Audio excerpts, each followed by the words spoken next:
There we go. Good morning, California.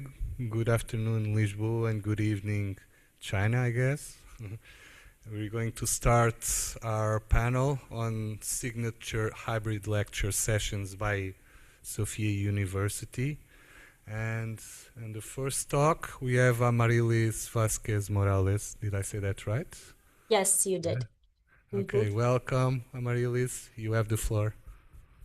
Hi, good morning, everyone. My name is Amarillis Vázquez. I was supposed to come in with my co-speaker, Amanda, and speaking on Soala Maya, but she will not be with me today because of her personal issues. So we'll be managing as much as we can on that side. That being said, I am going to start, and I'm going to ask you to verify first. Wait, I'm not really good at this, but if I can do 1 second and see if you can hear the sound. Does everybody hear that? Yes? Yes. Yeah. Okay, good. Yes. So I'm going to leave that in the background because we're going to start with an experiential. And so if everybody can just take a moment to center yourselves. If you are at any place where you feel comfortable laying down, this would be better off if you could lay down. If you cannot, wherever you are, it's fine. Okay, so take a moment to find a comfortable position in the room. Once you have found your space, allow yourself to sit straight or find your sits bones in the chair. Allow yourself to melt into the chair. And as you do so, we're going to inhale through your nose and exhale through your mouth. Continue to do this as you connect with your breath. And as you do so, I invite you to enter into a journey with me by closing your eyes. Take a moment to close your eyes. Inhale and exhale. And allow yourself to enter into this journey by now feeling the rhythm of your heart. See how your breath aligns with your heart. As we continue to dive deep into the rhythm of your own heart, let the pulse begin to expand and vibrate through your whole body. Allow your own heart pulsation to vibrate through your whole body. From the top of your head to the bottom of your feet. From the bottom of your feet to the top of your head. Allow this pulse to vibrate, creating a field around your body that encapsulates all of your physical form. This vibration is now undulating throughout your whole body. You are now inside your energetic field, the field of your own vibration. And as you navigate this space of containment, you are nurtured into a subtle field of remembrance and arrival. Allow that arrival and remembrance to vibrate through you, from you, and around you.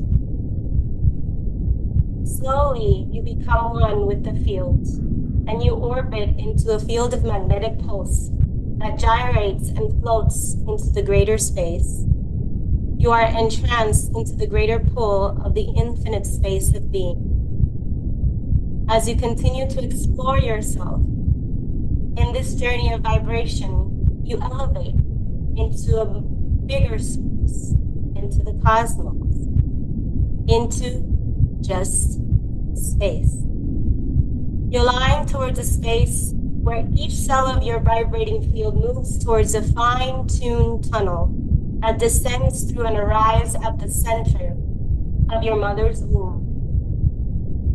You are weaving into the timeless memory of your first home. You enter into the space, allowing yourself to navigate into this remembrance of your mother's womb.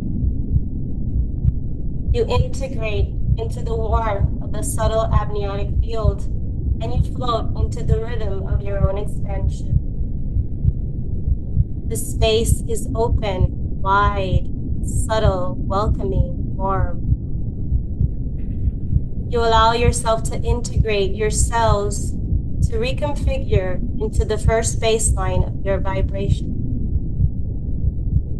Allow all of your precursors, systems to vibrate and communicate into clarity, into being.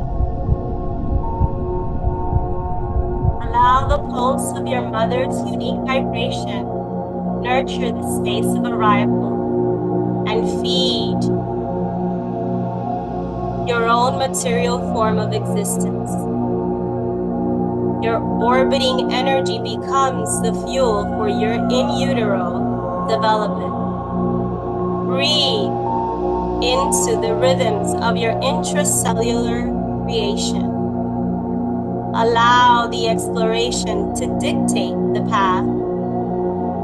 As you move, you pulsate into existence. You float through gestation. Allow the pull of the energy to bring you forth into existence. You have arrived back into your existence. Let this resonate as you pulse back, as you pulsate through the navel, center of your present body, pulsing through. You inhale and exhale. Inhale through your nose, exhale through your mouth, allowing all of this energy to settle at the center of your navel. Inhale and exhale, coming back to your own present body. Let the vibrations, sounds, smells, and movements of your present energetic body field ground you into the present. Inhale and exhale. Slowly open your eyes. Come back into the center of your body. Allow that remembrance to settle into the present. Wiggle your fingers, wiggle your toes. Remember, we have toes. And observe the surroundings around you. It might be the monitor, it might be the faces and the glimmers of the eyes around you. Allow that to come in. And when ready, I will invite you to take a piece of paper. And as you take a piece of paper and a pen, please write in any experienced words or phrases that come to you based on what you just experienced. Take a moment, just a few seconds, to just use your inner awareness and inner sense of self to write down anything that you feel needs to be written or expressed or drawn based on what you just experienced.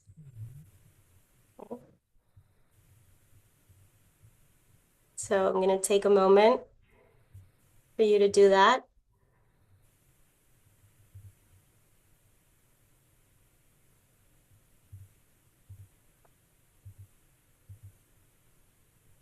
And so now we will begin with the most taxing mental process of this presentation. So today I will be speaking about certain aspects of the prenatal experience that I feel that are very important to the embodiment experience of it. And as I go through the slides, I might be reading through, but not directly to them. And I will be adding maybe more of a personal note to what I'm providing in the slides. Okay, so the first thing that I find is important to understand about the embodiment inquiry of the prenatal stages is the biological blueprints that we already know exist in this process of coming to birth, right? And in this biological imprints, we find that there are intergenerational imprints that are related to our physiological experiences that are carried from conception into birth and into our everyday lives, right? So how do we arrive here? These are pre-verbal experiences that are impacted and that affect the way that we regulate and relate in our own lives. That being said, we already know in a scientific base that a neurobiochemical programming occurs in our brains. It occurs in our physiological presence through our vagus nerve, through our axis, through our HPA axis, through the vagus nerve, and through epigenetic fields, right, of what we become as we are being co-created in the womb. And through that, we have an experience through the placenta, and sometimes it is taken for granted how the placenta and the umbilical cord are very important in this process of becoming and co-creating ourselves in the utero experience. And so this is a very important part of experiencing the connection between the physical and the psychological dyad of the mother and the child. Now, because this is also, important, the vagus nerve originates, which also creates the parasympathetic nervous system connection as the primary biological pathway for emotional regulation, social engagement, and autonomic resilience. So the prenatal environment is significant for all of these components that speak to the regulation and the activation of who we are in our nervous system. The blueprints help shape the child's baseline physiology and psychology to match the environment anticipated by the mother's experience.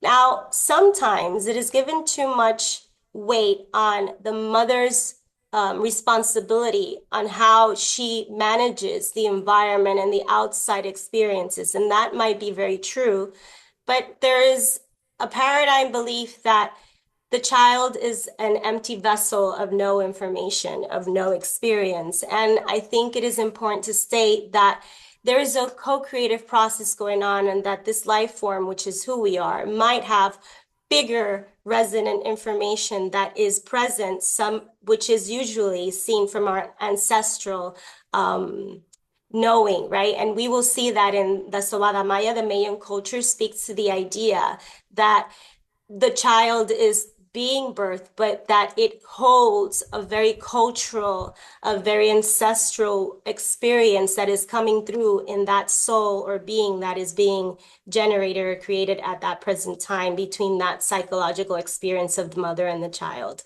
So the biological blueprint is important, but it is just the mechanical and the material aspect of this whole process of the prenatal experience. And then we, as an embodied practitioner, talking about the sensory and the psychological experience, it is very important to speak about the nonverbal experience, the first experience of being in the womb and our first nonverbal understanding of the self. Before we have language, before we have all of these understandings, we are an experiential sentient being. We are feeling, sensing, and engaging with all of the aspects that bring in information to who we are. And so the womb is the first haven for sensory imprinting. It is the place where vibration and sound become the interaction between the maternal heartbeat and the blood flow. This is the first metronome, and the experience of rhythm occurs in this environment, in the womb. The pressure and touch is not only the touch that we feel from tactile by somebody else, it is our own pressure, our own inner experience of touch. The body and the circumference of our own boundaries are experienced within the womb. The taste and the fluids that are always in that environment are experienced through the amniotic fluid. So the interflow of fluids and nutrients and containment are integrated in the womb as the first home. It is our first room, basically. So that is part of the process. The nonverbal experience must be accounted in this experience. Then again, there's something that is studied about the clinical body memory, which is defined as the sum of all past bodily experiences that are sorted in our memory and influences our behavior. So if there is body memory that is experiencing the nonverbal experience of the womb, all of this is contained already and is being imprinted and developed as we become material sentient beings. And we come into the present experience, right? Until we come into the world. But we are already in the world in the womb. We are not just arriving when we are birthed. We are already arriving as we are in the womb. And so the tactile, the motor, the proprioceptive, the painful, the interoceptive experiences are all accompanying the emotions that are being felt through the mom, but also through us as fetuses being born and created in that environment. So memories can be both explicit and implicit, and they are comprised of the past and the present behavioral dispositions. So it's all intertwined. It is not separate. Then the psychological dyad, I think, is very important because when we speak to mothers, the experience of becoming a mom is not just when we are impregnated. It is also before we become impregnated. Before we become impregnated, we might be birthing the idea of what it is to be a mom. We might be sensing that we will become mothers. We will be navigating discussions of whether we are willing to be a mom or not, whether we want to engage in that experience of motherhood or not. So that is part of the process of becoming a mother, but also of bringing life into the world. There is an intrinsic experience beyond just being impregnated. It is already in the discourse of motherhood, of being a woman, that we engage with the psychological dyad. So as we become more conscious, which I think is important to speak to, that the levels of consciousness of every individual mother will provide a different approach for every experience that they have when they become a mother, or every pregnancy is very different for every child that they have, because we're never in a specific timeline.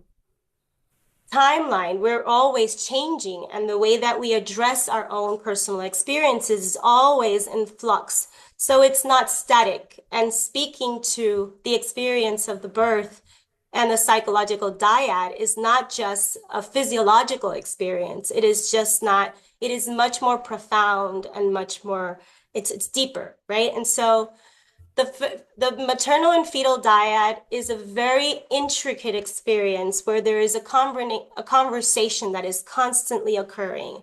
It is where prenatal attachment occurs.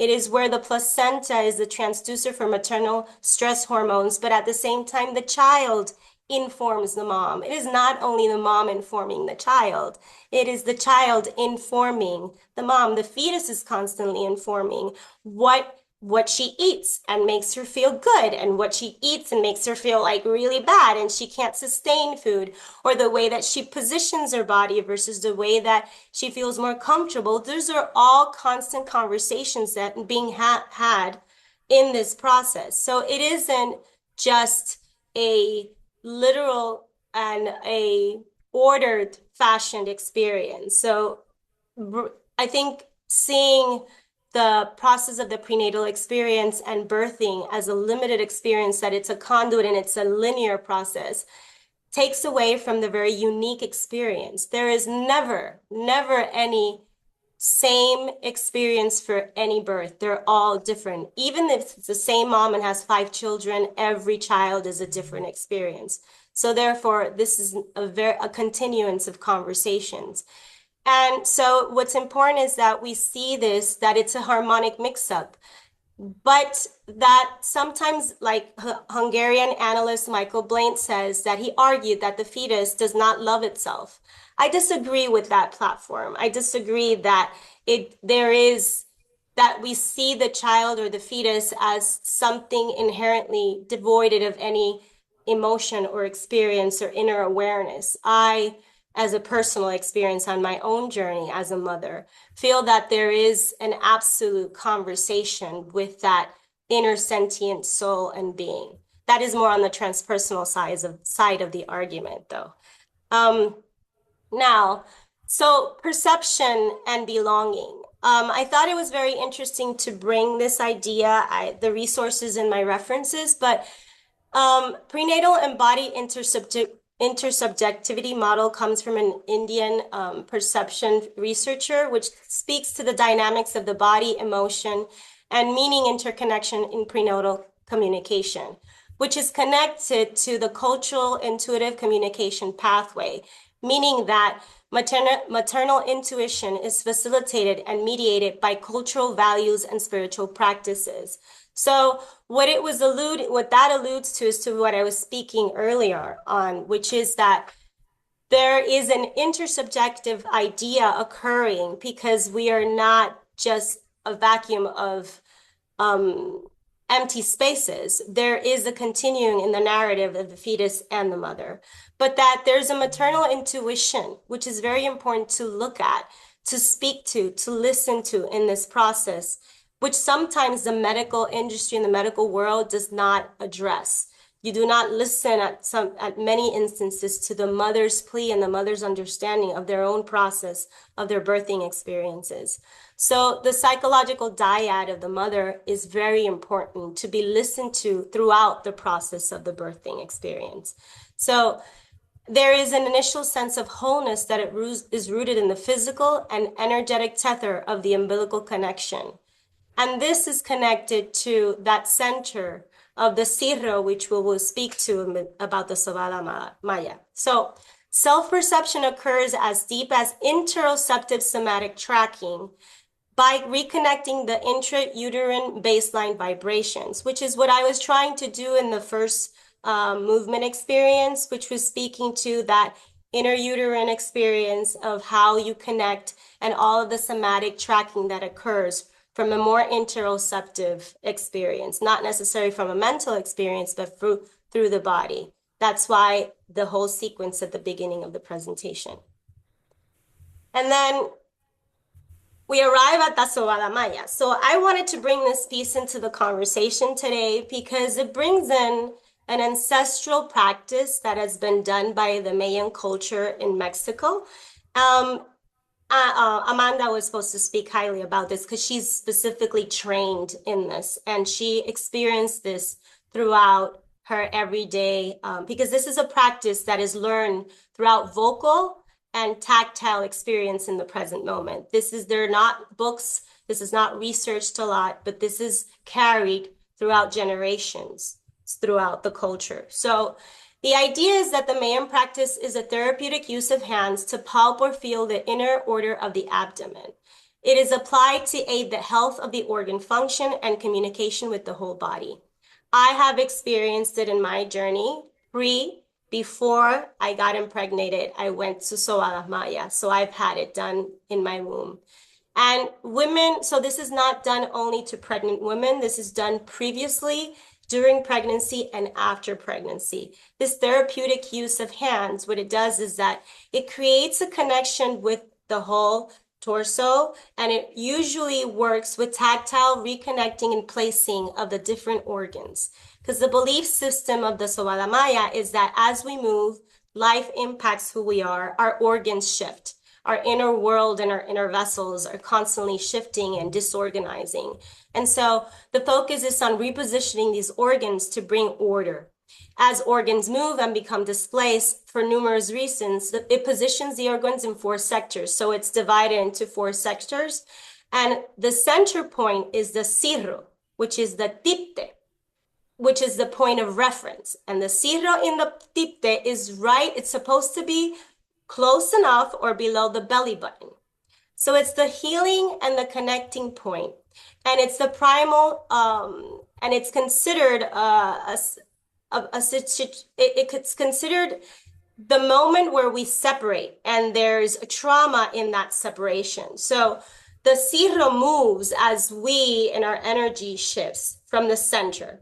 So the goal in Sobala Maya is to bring that energy back to the center, connecting it through that space, which is our belly button, which is where our umbilical cord was first place, right? And so that is the conjunction of the placenta, the umbilical cord, and our own experience in the interuterine world, right? In the womb. So the soul for them, for the Mayan culture, is a complex electromagnetic blueprint. So that interfaces the physical body via the high conductivity environment and the umbilical vessels and the amniotic fluid. And the cirro is the energetic and the physical center of the body located at the navel. It is the primary non-physical tether between the mother's energetic field and the developing soul. Because for the Mayan culture, the fetus is just not devoid of experience. It is a soul coming in through the womb and being experienced in its vessel to be birthed into the material world. So it's related back again, like I said, to the umbilical cord and to original source of life and connection. In traditional Mayan culture, when the cirro is out of place, the person feels anxious, disconnected, and is physically ill. So the Sobala Maya is constantly referenced as a point of return to health, containment, and regulation. That's why they emphasize in the cirro point. So the path to healing based on the mixture of the whole idea of the biological blueprint, the physical, psychological dyad, the non-verbal communication, and the Sobala Maya is that it is coming back to the center point. Belonging is not something we find in the world. It is something we carry from our first home. When we heal the womb experience, we aren't just looking at the past. We are reclaiming our right to exist, to take up space, and to move through the world with the grace of a soul that knows it is exactly where it belongs. So from the Mayan side of the culture, we belong because we exist, but we come through that, through the center, by reclaiming that we are, in essence, a soul, and that anything exterior is always mediated and can always come back to that center knowing. I don't know how much time I have. So I want to finish with our experiential. So we're going to do 5 minutes. Sorry, 5 5 minutes. minutes. Okay, so that's perfect. So I'm going to ask you again to take a moment to sit comfortably in your chair. And I am going to ask you this time, I will ask you to engage your hands to your pelvic center. So wherever you are, feel comfortable with connecting through your hands to the center of your lower abdomen. And as you do that, I want you to inhale through your nose, exhale through your mouth. And I want you to allow the breath this time to go straight down into your abdomen. Inhale through your nose, exhale through your mouth.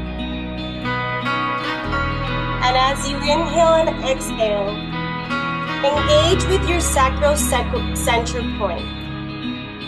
Allow the sensations of this area of your body to inform whatever is happening in the present moment. Allow your hands to guide you into your connection with this part of your body. Let the energy of this center begin to increase. Observe the reflexes and inner movements found in this vessel within your body. Let the energy surge come forth to aid you in connecting with the source of your creator. Your creative force lives here. Let it expand. As your sensations increase, let the pulse of your cirro come as it dances with the pulse of your heart. Let this rhythm come forward. Engage with this inner natural vibration. Trust in its occurrence. Even if your senses are not perceiving it, your inner knowing is tapping into this sacred center. into this, expand in your primal energy force, connected to the web of life in the making of your sense of self. Breathe in and out. Continue to sustain the energy and allow it to encapsulate your whole body. Let the pulse expand into all of you. You are embraced in all of your areas of existence. Your mind, your emotion, your body, your spirit, the ether. Inhale through your nose, expanding. Exhale to release. Let the pulse of your heart lead into your material physical body. Allow the cirro to pulsate. Allow the center to come forth. Allow your navel understanding to speak to you through the nonverbal. Open your eyes. Let the light come to focus in your sight. Inhale and exhale. Center back. And again, I invite you to take a piece of paper and write anything that you feel has come to you through the experience. Even if they are questions, allow them to arrive.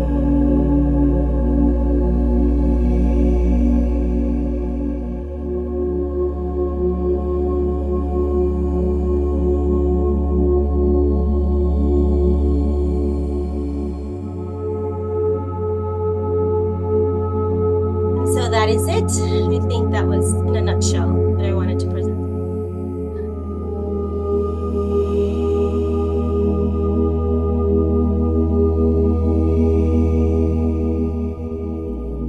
Thank you, Amarillis. Thank you for your presentation. I guess we have a question, Dorote.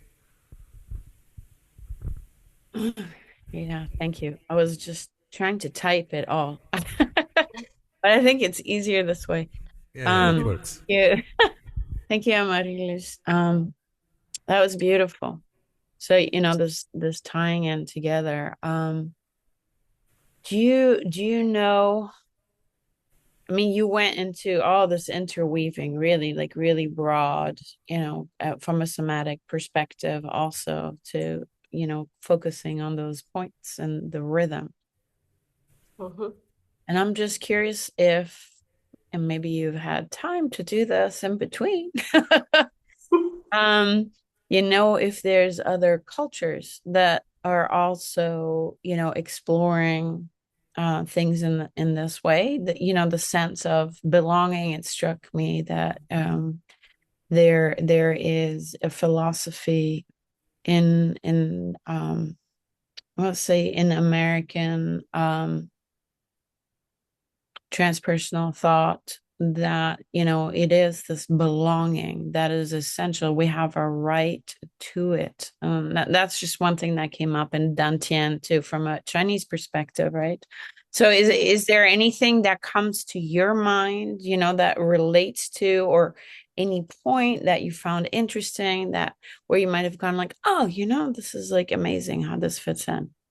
So when I was talking about the intersubjectivity, it talks about the Indonesian culture in India, also how their culture is very embedded in the ceremonial process of bringing life into the world, and how mom's womb, the experience for the one who is now impregnated and going through the process. In Puerto Rico, there's something called parteras. I don't know, I mean, from different cultures, it's translated differently, but la partera, it used to be and there was no doctor. It was women there's a specific woman who was really good at bringing children into the world, and she would have that task and she would birth the whole process. And so parteras are coming back, and the doula experience now that we talk about are coming back very in tune with the culture. It's like a remembrance of what it is to accompany women in the process of birthing. And so it's becoming more and more it's not becoming more traditional. It's coming back to tradition. I think it's the proper way of saying that women are realizing that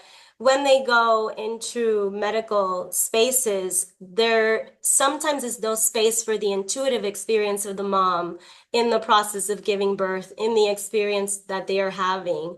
And so the cultural pieces are coming back to sustain community, to sustain that consciousness. And I think that the medical world has eliminated the knowingness of the mother, the knowingness of the birthing process, and traditional cultural experiences bring that piece back, that the woman's body knows what it needs to do, that the woman is learning through the process of being a mom what the body is saying and how that translates. And in a personal experience, I went through my process as being a mom, and I was told that my child was coming with a lot of defects, and it ended up happening that that was not what happened in the immaterial form. She was complete. She had all of her body pieces. There was no extra fingers, no nose. It's a very long story, but the whole idea is that I, as a mom, never felt that that was a truth. But the medical world said that it was. And so when she arrived completely in full form, and there was nothing extra and nothing more. So I always believe that there's a paradigm in the process, which is we are co-creating, and it's a co-creating experience, and things can shift and come around and come back and come through. And when the body or the child or the soul comes into being, it is also their narrative of what they want to tell and what their bodies are willing to express and show to the world. And so my experience as a mom is that my child came completely intact in one piece, but my story and my experience in the medical world was different. So I think the intuitive understanding of the mother is very important in the conversation. Yeah, it's the attunement, right? You're going into attunement, right? To me, like that Yep. is That's true. Siegel's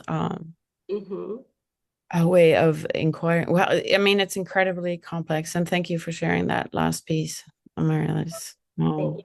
I know that may not be easy, but I think it's important that you mention that, because that, dissonance.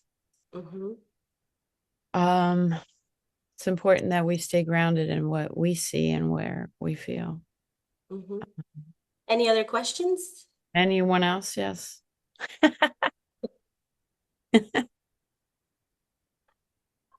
I think I feel like we're out of time, right, Hugo? We're on time. Okay. Thank you. Okay. So I would just thank you. And if you want to share anything, that's my information or your experience with the movement experience or interoceptive experience, I would be willing to receive that information. Thank you. Thank you. Thank you. So up next we have in person here in Lisbon, Regina Hess and Celeste McGregor. Please, you have the stage.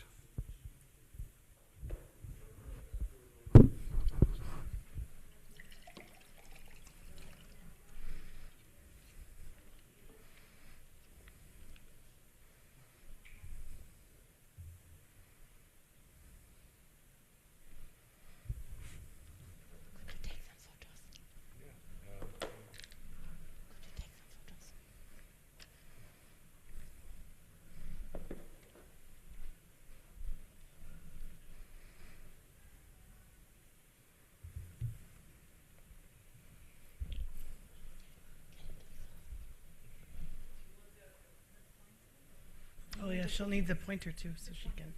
I want a photo, just a photo. Excuse me.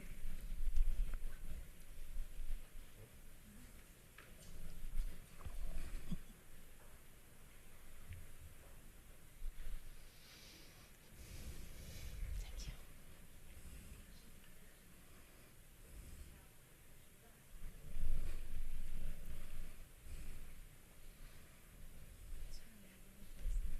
You go first. Yeah? I thought you would go first, no? Oh, I can? Yeah, I think actually I will fit better after I make it big. Okay. Fit better, yeah. Okay, so I guess I'm first. Sorry. When you're ready. I've got to get that up there. It's okay. Hello, Sofia. Hello. Hello, hello. Yes, I'm just waiting for the You're still PowerPoint. up. Yeah, you're still uploading the. Yeah.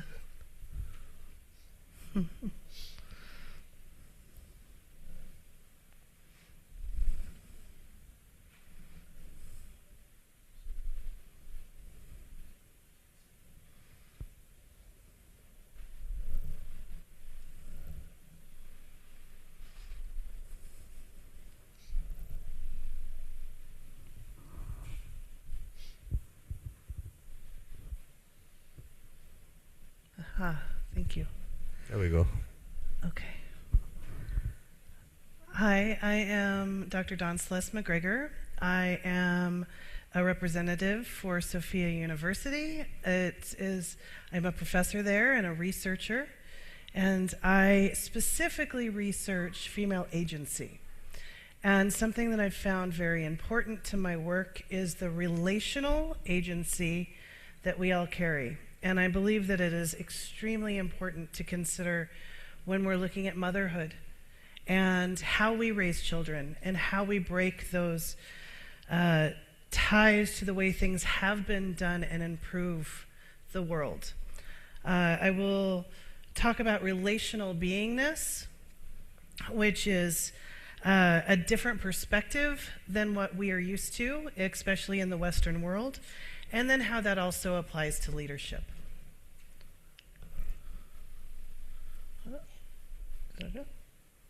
It's not doing it. This one? Oh, okay, sorry. Still learning. Okay, so when we talk about relational beingness, we're shifting our perspective from the world existing for us in an objectifying way, which is very much the way things have been seen for a very long time. And we see this in the way that we objectify people because of their color or their race, or that they're women, that they are supposed to be there for our use, and that we, especially as women, we are there for others' use.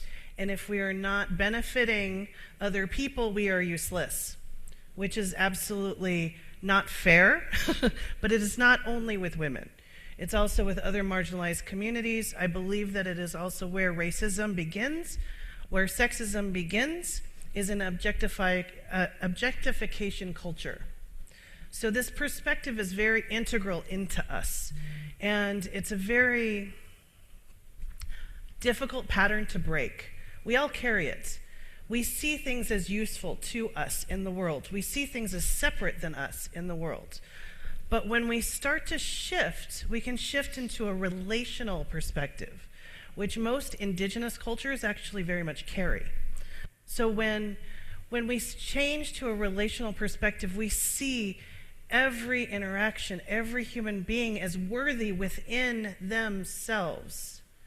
And they are not only worthy because we are in relation, or because we get something from them. We are in constant relationship. We are in constant sharing of an environment. We're also relational in the way we see our planet and nature and the way that we interact in the world. It is a beautiful, cyclical, uniting way of having a different perspective. But as we know, our perspectives are very set, and they come from many generations, conditioning, also societal structures that we all live in, but before we were born, and generations back, and we keep going further and further and further back before we came into this plane of existence. But then once we get here, where it's all affirmed again and again that we don't have worth if we are not useful to someone else, or useful in what other people see is what we are supposed to be doing. So we lose track of this relationship, and we judge, and we expect people to do things the way we want to have them done. It takes us away from authenticity, and it takes us away from our selfhood. So I first read about this when I was reading about the Navajo, and they said the most beautiful thing. God is not a noun, God is a verb. Let that set for just a second. God is a verb. So divinity, I choose to say universe, divinity. Divinity is a verb, it's action. It's the way we interact with the world. It's relationship, right? It's beautiful. It is not a thing that we are striving for. It's not something we're getting to. It's not somewhere we have to strive to. We are in relationship with it already. We're here. We're relating. When we're in this active relationship, it's not only with the outside world, it's also within us. It's with ourselves. This is the key of relational being. We cannot be relational out here and expect to be full and complete. We need to also be in a relational mindset within us. We are relational within ourselves with our own beingness. And it expands out. And when we do that, we become more whole so that when we bring children into the world, we are honoring them as individuals, not as what we want them to be or expect they have to be. Because they're not here to become what we think they're supposed to become. They're here to actualize their own divinity and selfhood. So when we're able to do that, it takes a lot of changing in our perspective to get there. I don't know how much. Got to move on. Sorry. Do you want me to tell when it's half time? Yeah, please. Thank you. So agency. I'm a big. I'm developing a scale on agency, a female socialized agency that did not exist before. I'm in the tail end of the process right now with my colleagues.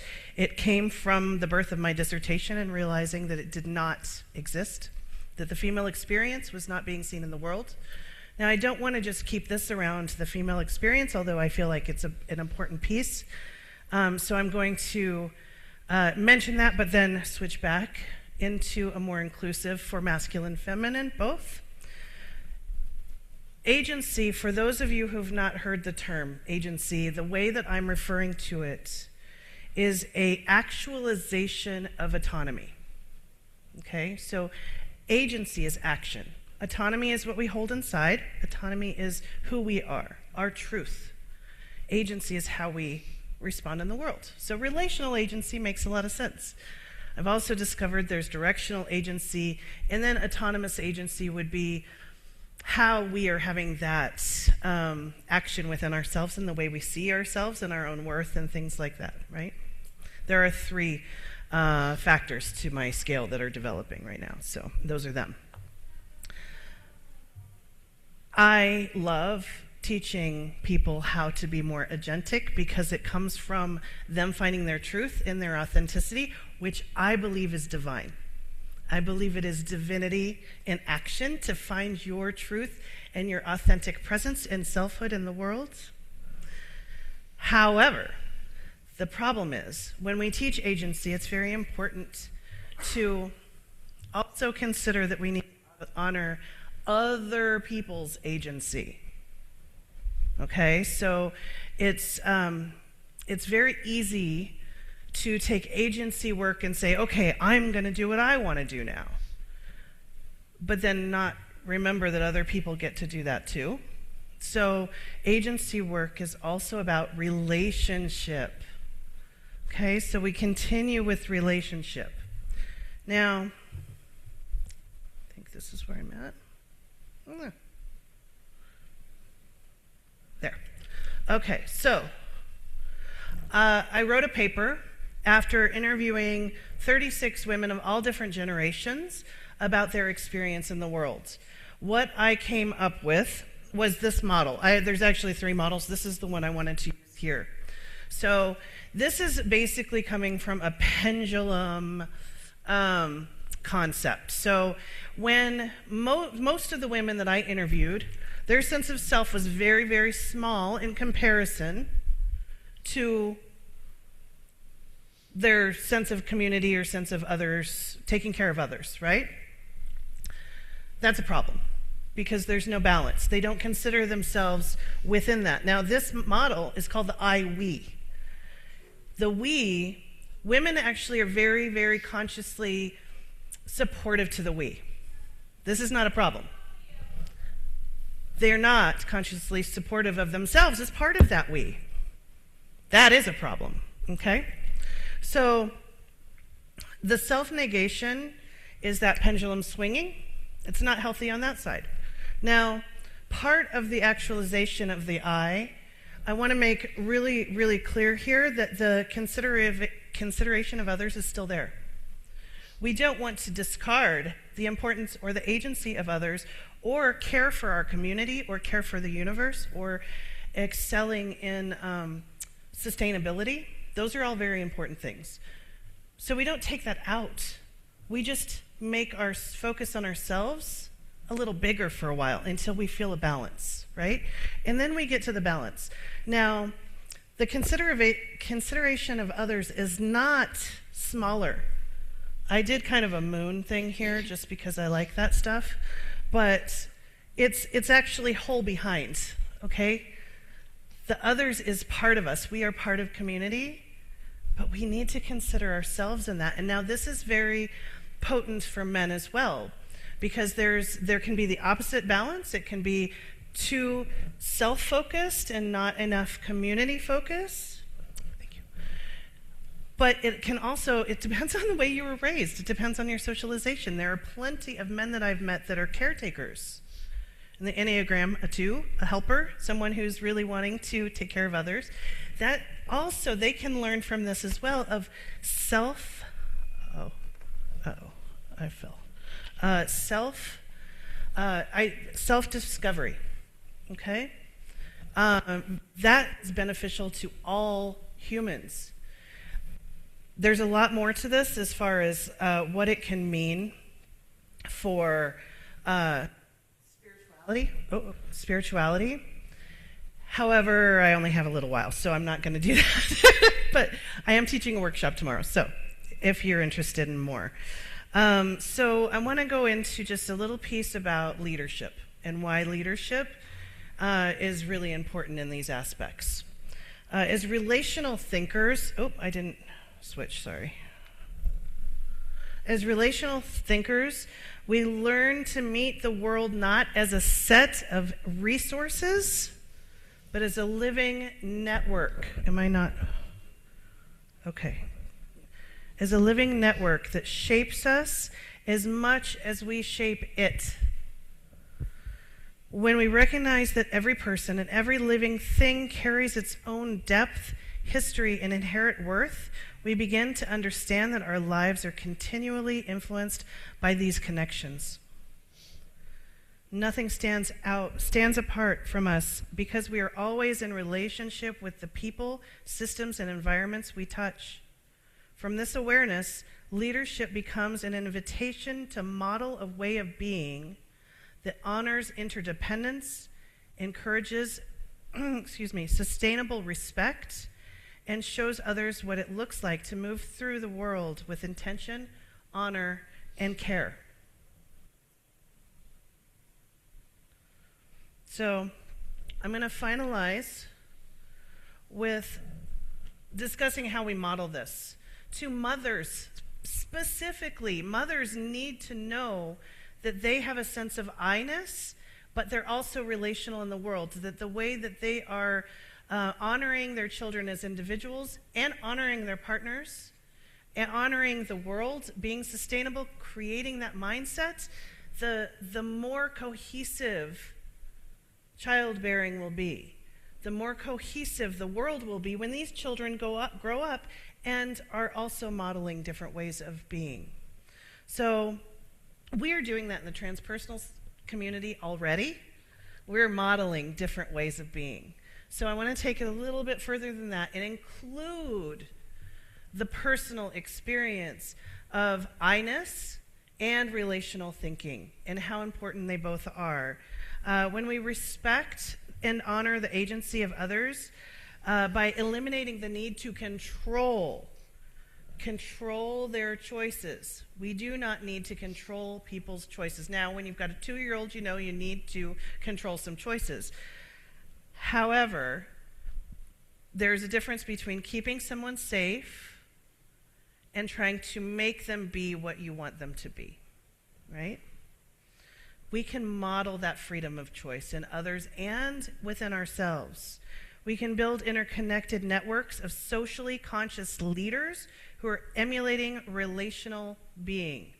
So when we have groups, when we have things like AlmaEurotas, Sofia, EUROTAS, we come together and we work together interconnectedly with respect, honor, and care. And that will change the world. That will make a difference. Authentic selfhood, if we can change our mindset to see that as divinity, then we will start to see things differently in the world too. We will become more relational. I'm a strong believer in sustainability, and that includes human sustainability. It also includes the environment and the world that we live in, community.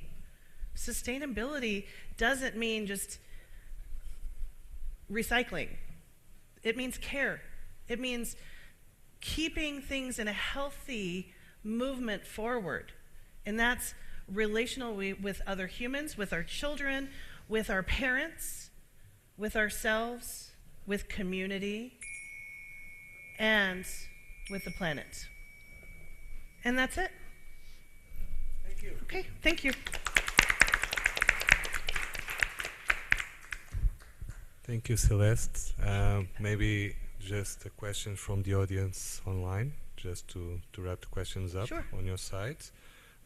So Melanie asks, how do you bring this awareness to organizations that are lacking in relational leadership? That's a very good question. I do believe strongly, like I said, in modeling. So even when, I also teach business, and I teach my students how to make change from within a company when they are not in full power, right? So maybe they're not the owners, maybe they can't do that. First and foremost is modeling it in your own behavior. So when you act in a way that is honoring others and listen to them and try to really understand them and consider their wholeness as a human being, not just their value to the company, this is how it works in organizations as well.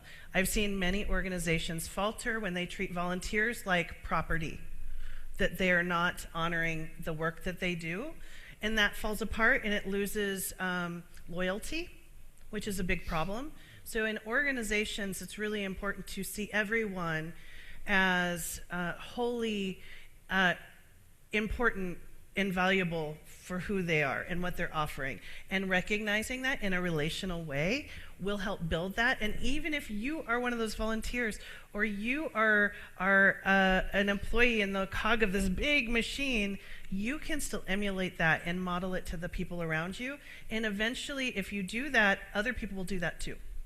And if you are in charge, you can start to set standards of that behavior. And you can train people, and you can do workshops, and you can teach them. And then things will change. I'm happy to go further into that privately, so if anyone wants to ask me later with my email, that's fine. Thank you, Celeste. Yeah, you're welcome. So we're now going to Regina.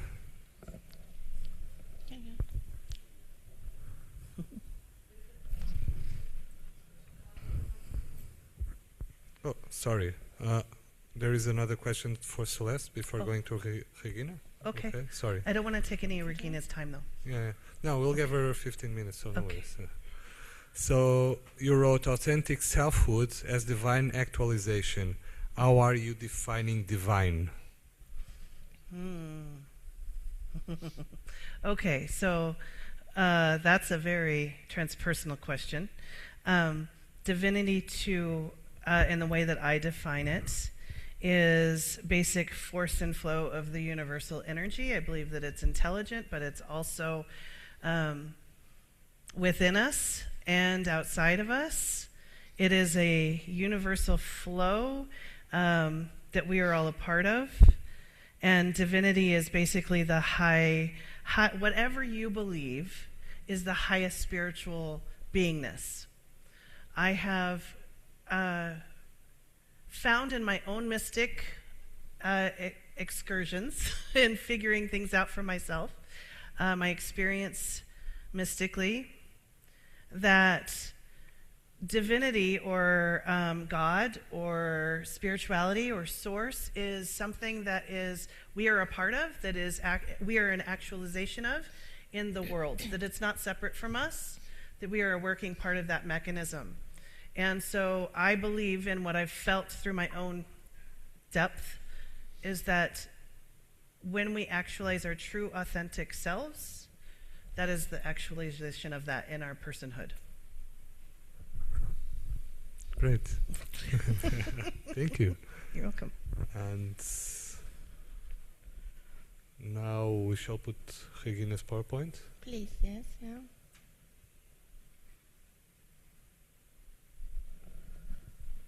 Okay, Regina, you have the floor. Okay, hello, warm welcome to everybody. I'm Dr. Regina Hess from Germany, live in the Netherlands at the moment.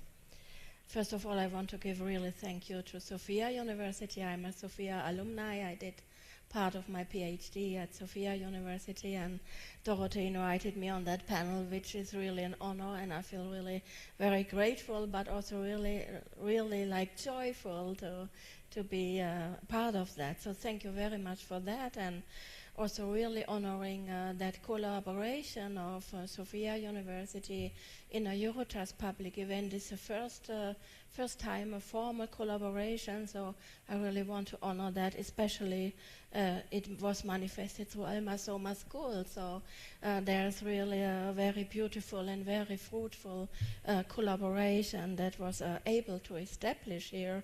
And I want to give especially thanks also to AlmaEurotas school, the amazing work that I can sense and hear of, and especially give thanks also really to that place, to that culture, to that land, and to the ancestors of this land. Thank you so much for having us here. And I want to give thanks to the hard work of EUROTAS. I'm on the EUROTAS board, and this is now the year of 26 EUROTAS conferences and the 8th Symposium, and it's all volunteer work. It's all really all the colleagues. We are giving our heart in this work, and we are giving our heart to the world to let the transpersonal field grow and flourish further. And now I need a sound.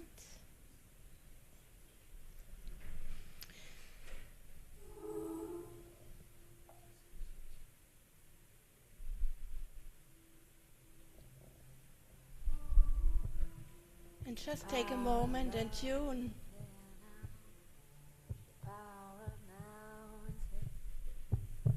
And tune into your heartbeat. Tune into the heartbeat of your soul. Beyond this form, everything is interconnected. We are multidimensional interbeings. Connect beyond this form, connect beyond your body, to all your environment, to all your ancestors, to that planet Earth, our homeland Earth, and connect to the whole universe that we are also part of. So I invite you in my talk, where Celester finished at the new ways of being, I take it now into new ways of interbeing. That's what I'm here for. That's my incarnation. That's my expertise. It's based on 30 years of work as trauma expert.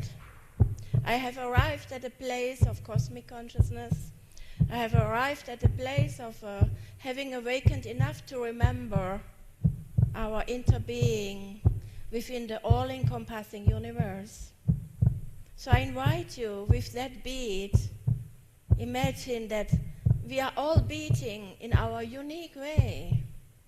There's not one same heartbeat. There's not one same heartbeat of each of your souls.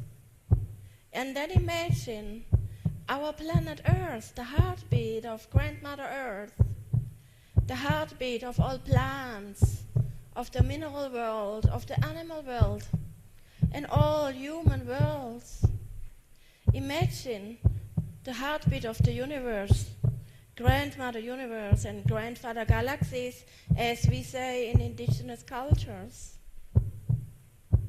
So feel that vibration, feel that beat that connects us beyond mind, beyond language, beyond rational thinking. And within this one beat, we can understand the whole universe, that we will never be able to cover in words, that we will never be able to grasp it by thinking. But our body is a resonant body. Through our body, we can feel the resonance of all heartbeats all around us, including the planet and the cosmos. So imagine that you are like a musical instrument with your spirit in this body. And when we connect with each other, that everything is resonance and everything is one morphogenetic field. So all my work that I present is based on the concept of interconnectedness, multidimensional interbeing with all worlds beyond the human world. And I clearly emphasize, I'm the advocate to really say it is time that we move beyond only thinking about humans. It is time to develop therapeutic approaches, healing approaches that clearly establish and include all other worlds, which means also the animal world, the plant world, the mineral world, and all forces in the cosmos.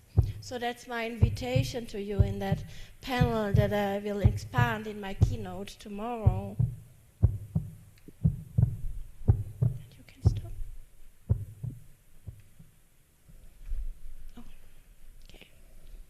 So just try to tap into that movement of the cosmos. And I want to take you onto a journey even before conception. That's the work and the program that I developed that we will work through in the post-symposium retreat. We talk a lot and have amazing approaches in talking about pre- and perinatal psychology. I say, coming from a place of really integrating clinical and spiritual approaches and indigenous knowledge, as to say, but it starts way before conception. But only we can access with imagination. We cannot prove. We cannot access with rational science. But we can imagine that there's a spirit that is unique in the whole universe, and that we can ask this question as an imagination to say, okay, you could imagine also that we all line up there in the universe to say, okay, I could maybe take on a task to incarnate on planet Earth. It seems to have quite some problems down there. Yeah, so what could I incarnate for? What could I bring? What is really the essence of my spirit and my soul? I believe we probably choose in different incarnations different tasks. So what is the task that potentially you lined up for to say, I take this task on with my specific gifts of the essence of my spirit to come and help in this disaster that is happening here on planet Earth? Just take a moment and tune into that. And we already talked in the morning talks also about that knowledge that is much deeper than the mind, the knowledge that is sitting in our bones and our DNA, and singing a song of our soul, as they say in indigenous traditions. So tune into that moment, even imagine how your soul lines up to say, in exactly this moment, I incarnate into this disaster on planet Earth because I bring certain gifts that might help in the way I can help and manifest that. Then second question, imagine that then after that, let's say, universal choice to say, okay, I'm ready, I line up to incarnate on planet Earth to help. Then it needs to become more specific. Where will you be conceived? Which parents are you lining up to be conceived? So I ask really a different question here to say, we can imagine, we can assume to say that we exactly lined up exactly for those parents that we incarnated for in order to learn. And so as a trauma expert of 30 years, I really, and I say this from the depths of my soul, to say that trauma is a teacher. And then we can ask this question to say, whatever hardship I incarnated for that it becomes a teacher, that I can learn something further, that I can transform something further, but also that my gifts can be shaped further like a jewel, like a diamond, becoming even more clear or becoming even more powerful. Just imagine that we exactly incarnate, we choose these parents in order to learn what we then co-create together with the parents and the environment, and of course on the era that we incarnate here on planet Earth. I strongly believe we all incarnated exactly to come and help in this time of accelerating global polycrisis, that we all came on the one hand to learn through the crisis. In Chinese, crisis has two meanings. The one is going through challenges, and the other meaning is opportunity. So every trauma, every wounding has the opportunity that we actually can transcend, that we can transform, that we not only bring the gifts that we have already, but those gifts are developing further, that everything is constant evolution. Every breath, at every heartbeat is constant evolution. 5 minutes. Oh, 5 minutes, okay. Okay.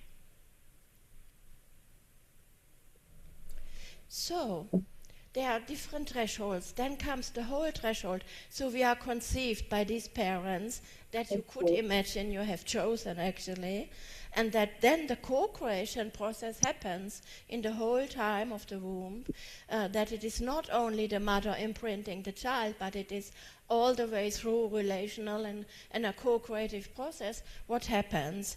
And so I clearly state also really based on 30 years trauma work and also especially pre and perinatal research to say all the imprints already happen in the womb, but also in conception, very less is talked about the experience of sexuality. How is the experience of sexuality? Was it a beautiful, fulfilling event? How was the relationship of the mother and the father in the moment of conception and making love?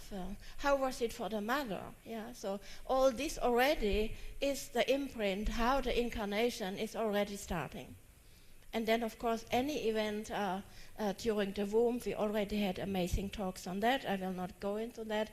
Then the whole birthing process, we had amazing talks, especially also from Bernadette Blin, holotropic and birth matrices. So these are already all gates, but not just gates of getting born, but it is already co-creation of the life story that we are co-creating at that moment with our parents. So everything counts, so to say, everything is imprint, but I feel what needs to be more emphasized is that everything is co-creation. This unborn baby is already responding, everything is already resonance. And then, of course, especially from a transgenerational perspective, also indigenous knowledges are far forward than science can do to say all the ancestral patterns are also playing out here now through these parents. And so in indigenous shamanic traditions, they will work always in the patterns of 7 generations backwards and 7 generations forward. And I feel this is a really important framework. I worked in the University of Heidelberg in trauma research. We did 2 big case study analyses on this, and to find that actually transgenerational early trauma is passed on in 80% over generations, and then we went further we did pre-perinatal research studies, and then again we found that similar numbers of like 80% of those adults who had early childhood trauma, they also already had pre-perinatal trauma in the patterns back of their parents and grandparents. And then, not to speak, I'm from Germany, so part of my expertise is collective trauma work on the Holocaust. So let's speak about such a dramatic event like the Holocaust, war zones, a disaster of immense extent, to say. This is all also in our environment. And bringing that to that time here and now, I think it is very much too overlooked how these incarnations coming now through, they are incarnating even in accelerating global polycrisis, especially including the concerns on artificial intelligence and quantum computing. So I feel it's completely overlooked when we talk about pre-perinatal psychology. At this moment in time, we need to project into the future that all those incarnations will have accelerating crisis, and what that will produce also. We already see first research studies on people developing psychosis from the work with artificial intelligence. Yeah? So there will be new diagnosis, there will be new clinical material happening, but at the moment it's really rarely addressed. So I feel the whole field also of clinical transpersonal psychology needs to move backwards and forwards. We need to understand more the historical patterns, and we need to project more into the future of really addressing all these dimensions.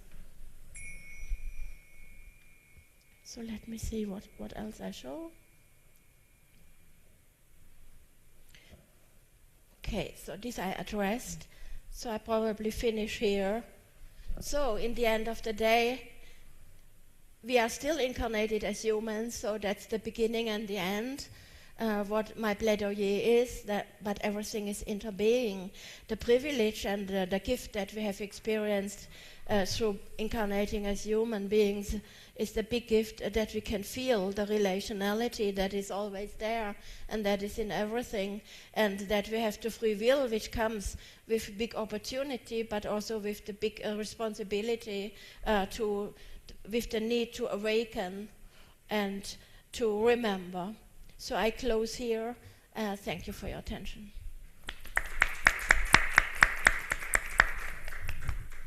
Thank you, Regina.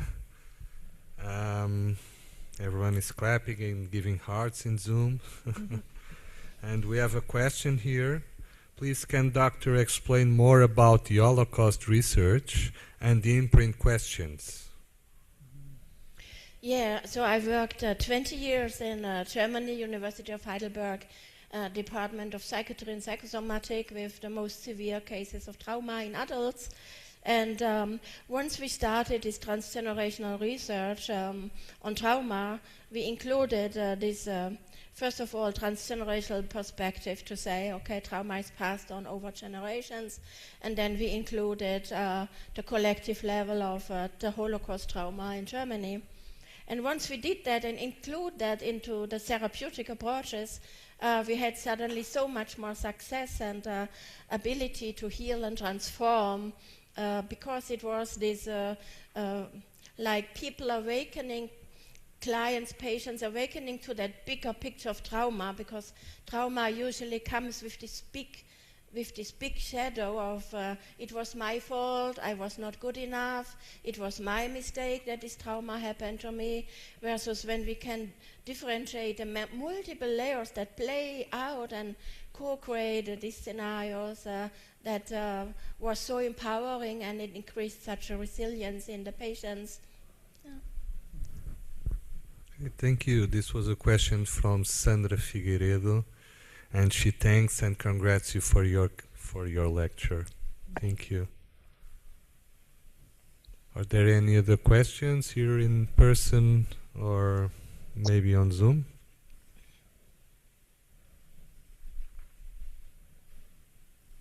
I have so many people clapping, you know.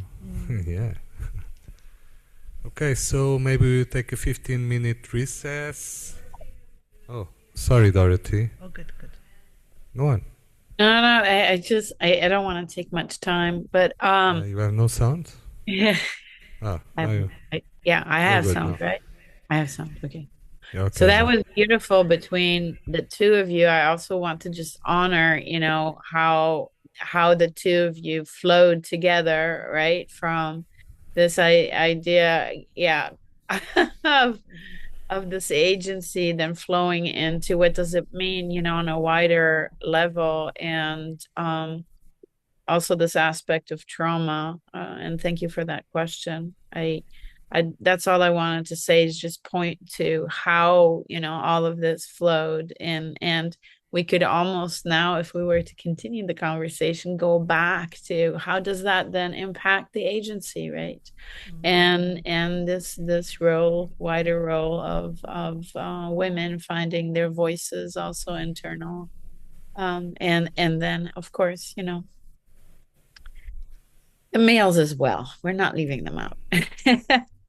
So thank you so much. Thank you.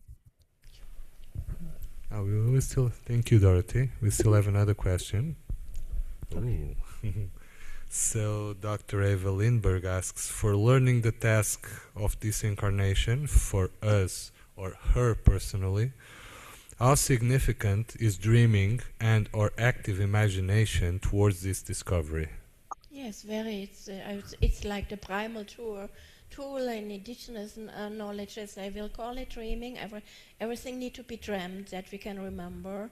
And in more therapeutic modern approaches, it can be active imagination. It can be everything that is related to body work. Through body work, we can remember anything related to creative expression, music, dance, art. Yeah. But it needs practice, and what I always say we need to be cautious of it is we can only come close to interpretations, we can only come close to many different layers of meaning, as in a dream.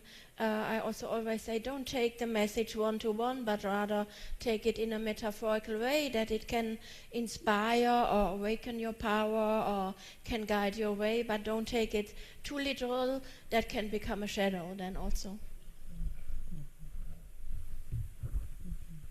Thank you. Any other question?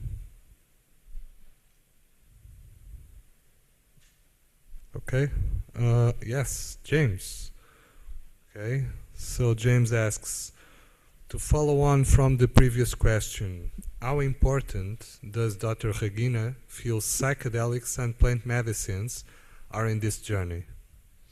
Yes, as you or many of you will know, that it is my specialization in psychedelic therapy based on this, what I just presented, 30 years of trauma work, shamanic work, therapeutic work with all modalities, and in addition, I received the initiation in really working with different psychedelics. I would say I'm not really promoting psychedelics. I'm not really promoting so much the psychedelic renaissance that we are going through at this moment, but what I'm promoting is that with the gift of the psychedelics, we have for so many hours, we can work in such expanded states of consciousness that we cannot reach with any other method. And in that way, I'm promoting the work with psychedelics and have developed specific programs targeting this level of remembering the multidimensionality of interbeing. And within that, it is just one aspect to look at trauma healing, but rather to find access again to the multidimensionality of our spirit and what we incarnated for here in this moment. And that's the program that we will work through in the post-symposium retreat. Okay, thank you very much. And thank you, Dr. Don Celeste and Dr. Regina, for your presentations. It was so great.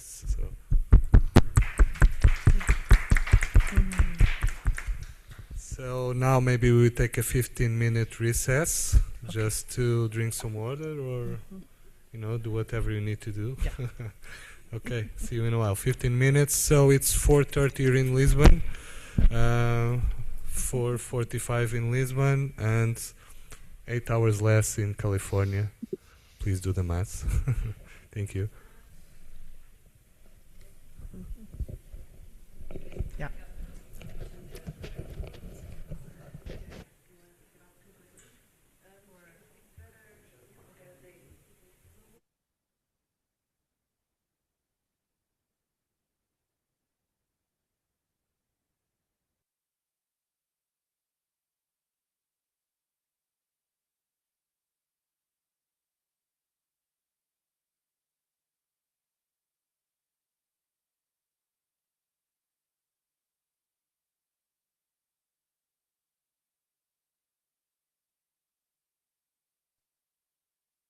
On earth, the power of love is here now. The power of now is here now. The power of you and me is here to create magic on earth. Power of love is here now. Power of now is here now. Power of you and me is here to create magic on earth. Power of love is here now. Power of now is here now. Power of you and me is here to create magic on earth. Let the water wash away your tears. Let the fire burn away your fears. Let the wind blow into your life such faith and trust. Oh, let the earth hold you, take care of you, and nurture you. Oh, the power of love is here now. The power of now is here now. The power of you and me is here to create magic on earth. The power of love is here now. The power of now is here now. The power of you and me is here to create magic on earth. Power of love is here now. Power of now is here now. Power of you and me is here to create magic on earth. Power of love is here now. Power of now is here now. Power of you and me is here to create magic on earth. Let the water wash away your tears. Let the fire burn away your fears. Let the wind blow into your life such faith and trust. Oh, let the earth hold you, take care of you, and nurture you.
of love is here now. The power of now is here now. The power of you, me, is here to create magic on earth. The power of love is here now. The power of now is here now. The power of you and me is here to create magic on earth. Power of love is here now. Power of now is here now. Power of you and me is here to create magic on earth. Power of love is here now. Power of now is here now. Power of you and me is here to create magic on earth. Let the water wash away your tears. Let the fire burn away your fears. Let the wind blow into your life such faith and trust. Oh, let the earth hold you, take care of you, and nurture you. Oh, the power of love is here now.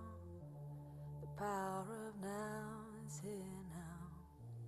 The power of you, me, is here to create magic on earth. The power of love is here now. The power of now is here now. The power of you, me, is here to create magic on earth. Power of love is here now. Power of now is here now. Power of you, me, is here to create magic on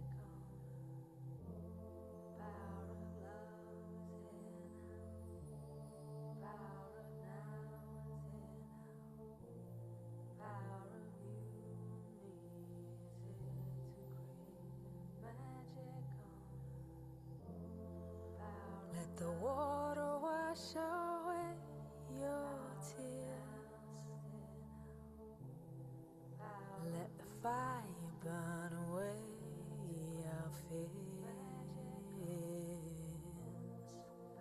Let the wind blow into your life such faith and trust. Oh, let the earth hold you, take care of you, and nurture you.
to create magic on earth. The power of love is here now. The power of now is here now. The power of you and me is here to create magic on earth. The power of love is here now.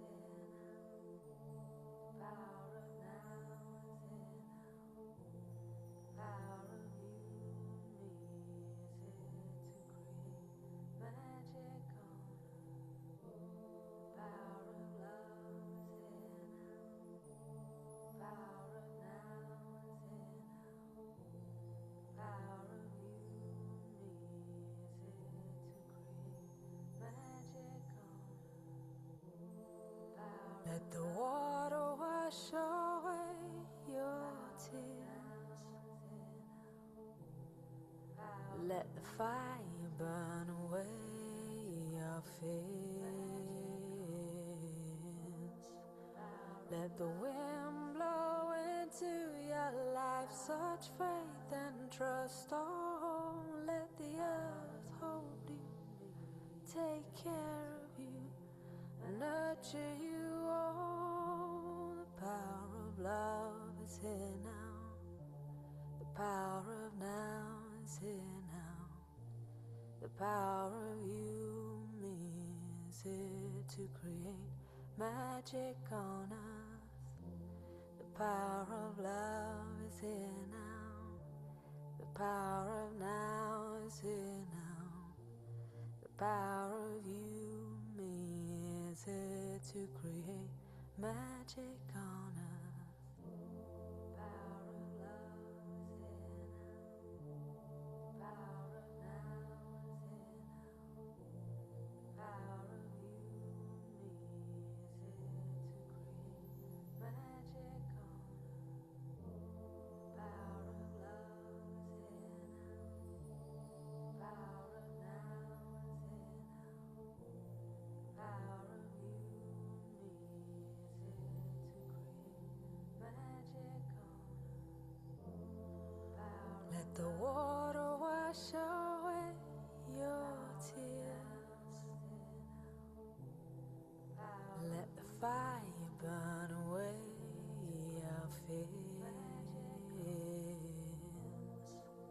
Let the wind blow into your life such faith and trust. Oh, let the earth hold you, take care of you, nurture you.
Here now, the power of now is here now. The power of you, me, is here to create magic on earth. The power of love is here now. The power of now is here now. power of you and me is here to create magic on us. Power of love is here now. Power of now is here now. Power of you and me is here to create magic on us. Power of love is here now. Power of now is here now. Power of you and me is here to create magic on us. Let the water wash away your tears. Let the fire burn away your fears. Let the wind blow into your life such faith and trust. Oh, let the earth hold you, take care of you, and nurture you. Oh, the power of love is here now. The power of now is here now. The power of you and me is here to create magic on us. The power of love is here now. The power of now is here now. The power of you and me is here to create magic on us. Power of love is here now. Power of now is here now. Power of you and me is here to create magic on us. Power of love is here now. Power of now is here now. Power of you and me is here to create magic on us. Let the water wash away your tears. Let the fire burn away your fears. Let the wind blow into your life such faith and trust. Oh, let the earth hold you, take care of you, and nurture you.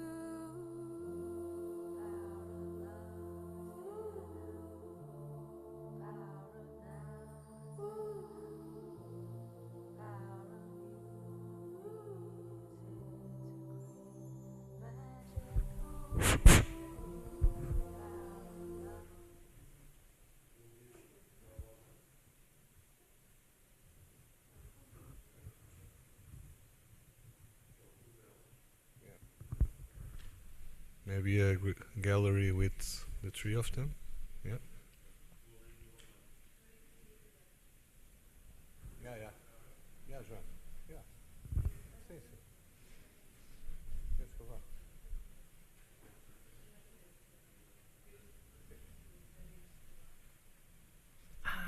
Yeah, sure.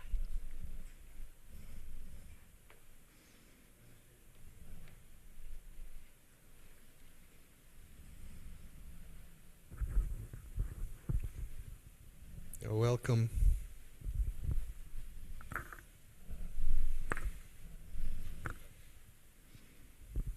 Is everyone? Yep. Okay, welcome back. And yeah, Jasper's here. Hi, Jaspr. How are you? Dorote is also here. Dorote has always been here from the beginning. And we have Ilja van de Griend. Did I say that right? Yes. She is here with us in Lisbon. Maybe do not put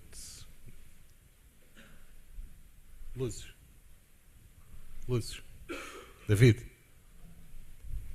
Maybe change. There is one. Yeah? Okay.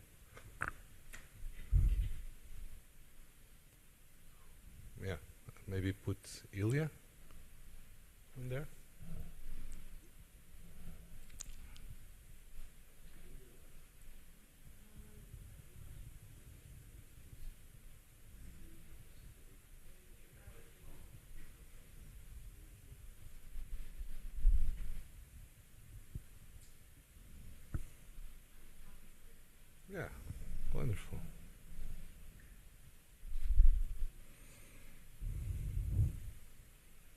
There we go. Hi, Ilja. Hi, Dorote. Hi, Jaspr. This is an interesting experience, isn't it? It's virtual, Yeah. in person, Yeah. immersive. So welcome, as you know, Dorote Weyers-Lucci in California, I guess. Jaspr Chang in California also, I guess. And Ilja van de Griend in Lisbon, Portugal. Welcome, and you have the floor for a conversation. Thank you. Thank you, Ugo. Yeah. Just want to honor the space for a minute. Like I mentioned yesterday, you know, there's this concept of, oh, virtual, that's not really embodied, but it kind of is. And we're right there in that. So I wanted to invite both Ilja and Jaspr to speak to their experience of immersive and what it means. And then I just bring in a few points and tie it together. And I feel that maybe at this point in time, it would be great for Ilja to start so that we take this presence in Portugal and expand it. And then dive into the virtual immersive. Yeah, if you want to dive in. Thank you. Yes, I would love to. Thank you. Thank you. Thank you so much. And I'm just kind of seeing where I should look so that online you feel I'm looking to you. Because if I'm looking at my computer, I can see the both of you very well, but I see that I'm not looking at you, so I will try to look at you. Thank you so much. I'm really very happy to be in this space together. And my name is Ilja. I am the co-founder of AlmaEurotas Transpersonal Training Institute, where I teach transpersonal psychotherapists for 20 years now. This year we are celebrating 20 years. And I come to this conversation of immersive learning through my experience, my specialization in the pre and perinatal therapy that I teach here in AlmaEurotas. And we work with babies, helping them integrate their pre and perinatal experience so that their soul can incarnate from the beginning.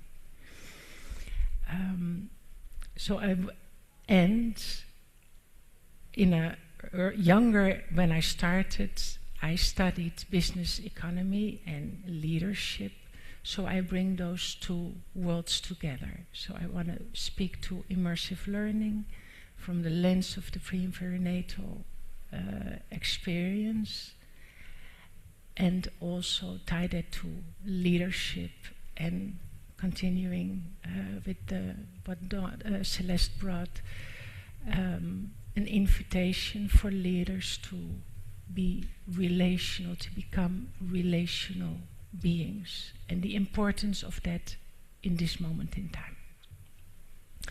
So I have a small PowerPoint presentation that I would like to ask to be put online so that I can just go through the slides and then we can elaborate from that. Yes, thank you.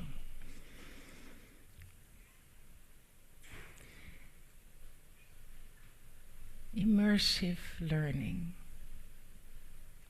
It's not new. It's the original condition of human development. Because we grow our body in an immersive environment. When we are developing in the womb of our mother, we are immersed in her world. And we are shaped by her experiences on the level of our body, nervous system, and also on the level of our relationship.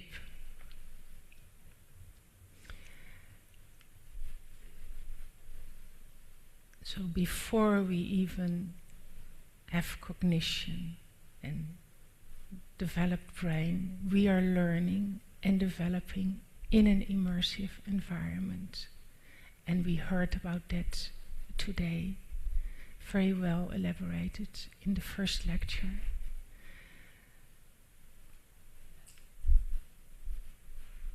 So I don't want to go too deep into that, but it's clear that we are not just mental, cognitive persons that learn in a cognitive, mental way.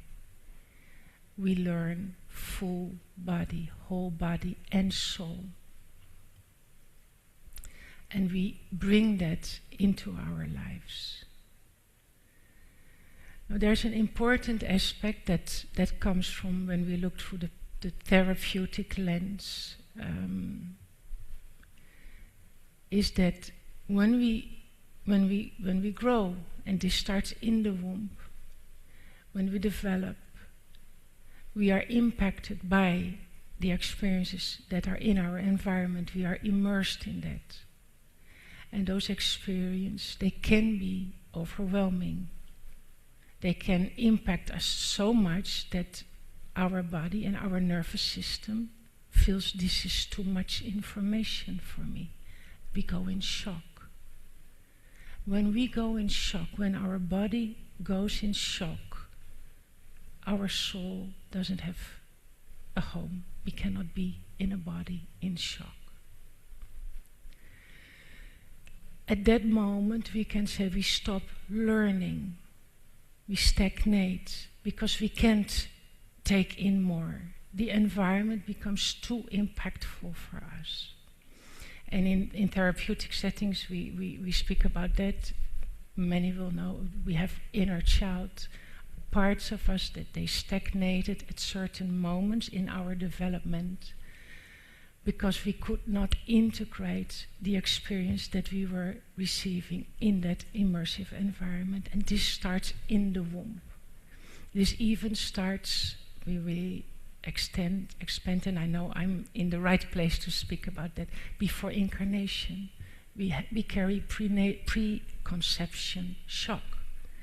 It's when our soul enters the family field and is impacted by that first environment that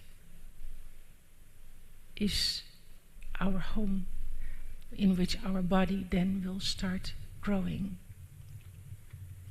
So what is important for us, and today we're really speaking to that, and I love this conversation, is when we are in relationship, we can integrate experiences that for us, for our body, were too much, that were shocking. But we can only do that in relationship. We are relational beings. And when we are in relationship and we feel that there is somebody with us, our body knows how to release the shock. It's something I have experienced, witnessed many times in the work with babies. They don't speak. They can be 4 weeks old, 4 months old, 1 year old. When they feel there is somebody with them that understands them, that gets them, that feels them, their body knows how to release even the deepest birth traumatic memories, birth imprints, prenatal imprints. So what I want to bring this point is that immersive learning is the fundamental mechanism of our development. So if we want to develop human beings in full human beings, if we want to develop leadership, it makes all the sense to do that in an immersive environment and not just do it on the cognitive mental level. That will only bring more information, but it will not bring change and transformation. And why is this important? Why is this important for leadership development, and why is this important in this current time that we are living, as Regina spoke so beautifully to? Because we should have this awareness, we should know that our leaders that may hold a lot of power, that may have to make decisions that can impact the lives of many, the future of our planet, they all carry pre- and perinatal experiences. They were all formed in a womb where there was or was not a healthy environment. They were impregnated with that. And they carry that in their body. And they bring that into their leadership. And that impacts, for example, the capacity of the nervous system regulation. Can I stay present under stress? Because we can say our birth, it's the first experience where our physical body meets stress. There's friction. There's pressure. The contractions bring a lot of pressure on our physical body and on our brain. So every time we move in life, we feel pressure. This will activate our birth imprint, whether we want it or not, whether we want to know about it or not, whether we want to feel it or not. Because we are more than just that brain, that mental part of us. Co-regulation capacity. If we did not have a safe other that helped us to regulate, we don't know how to do that. We also cannot do that for the people that we lead, that are dependent on us.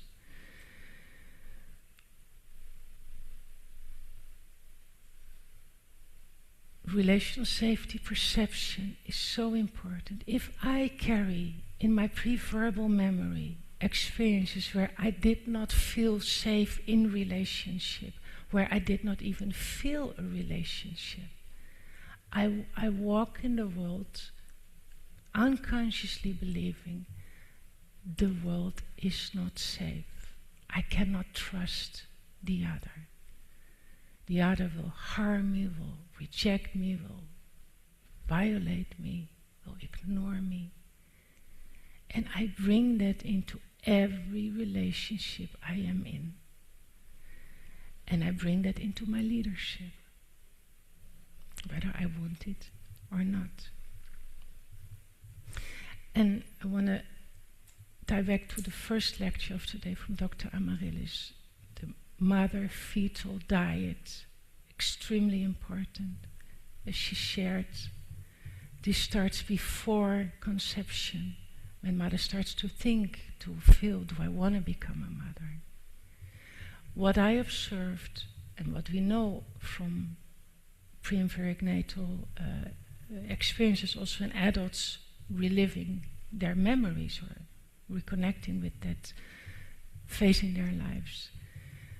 As I said, we are highly relational beings, and a baby feels if the mother is available for that relationship or not.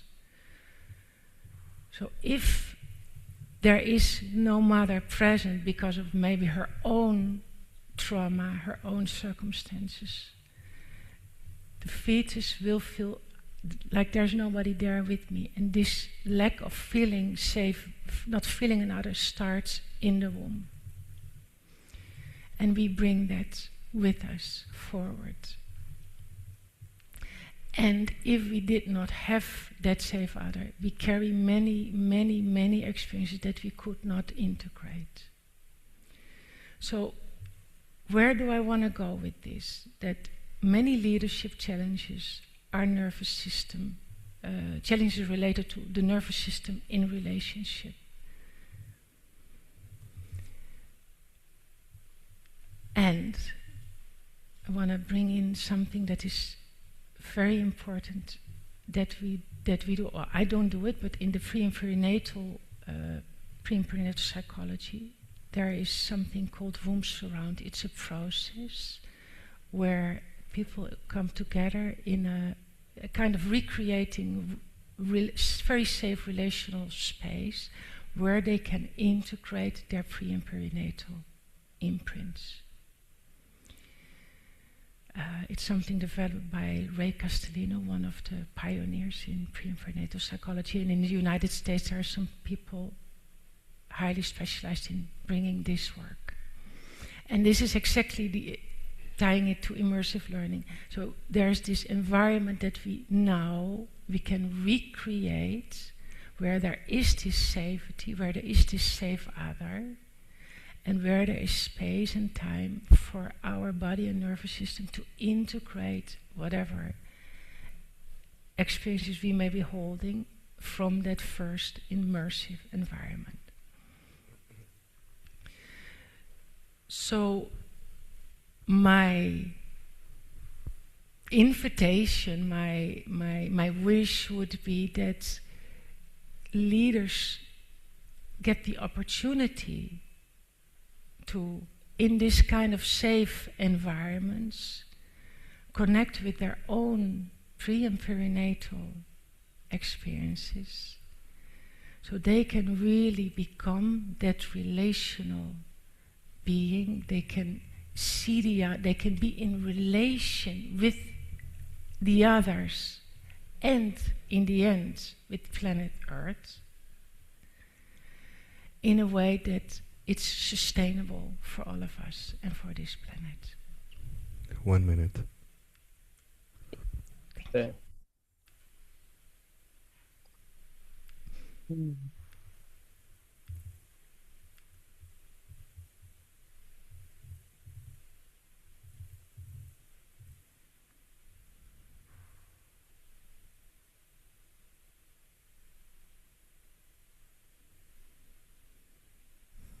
Ilja, that was beautiful.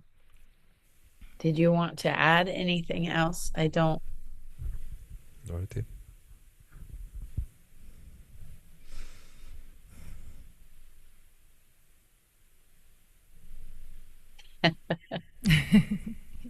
Did you see the comment? I would love to see that happen for leaders. Sign me up.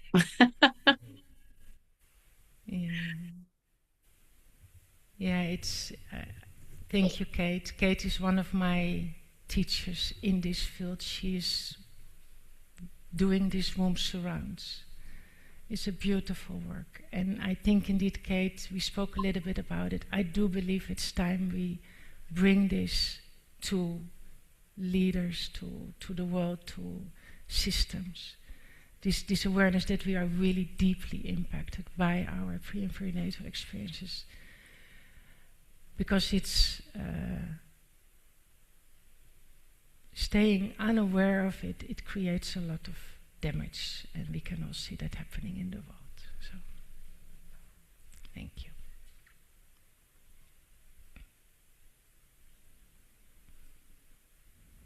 Yeah, thank you.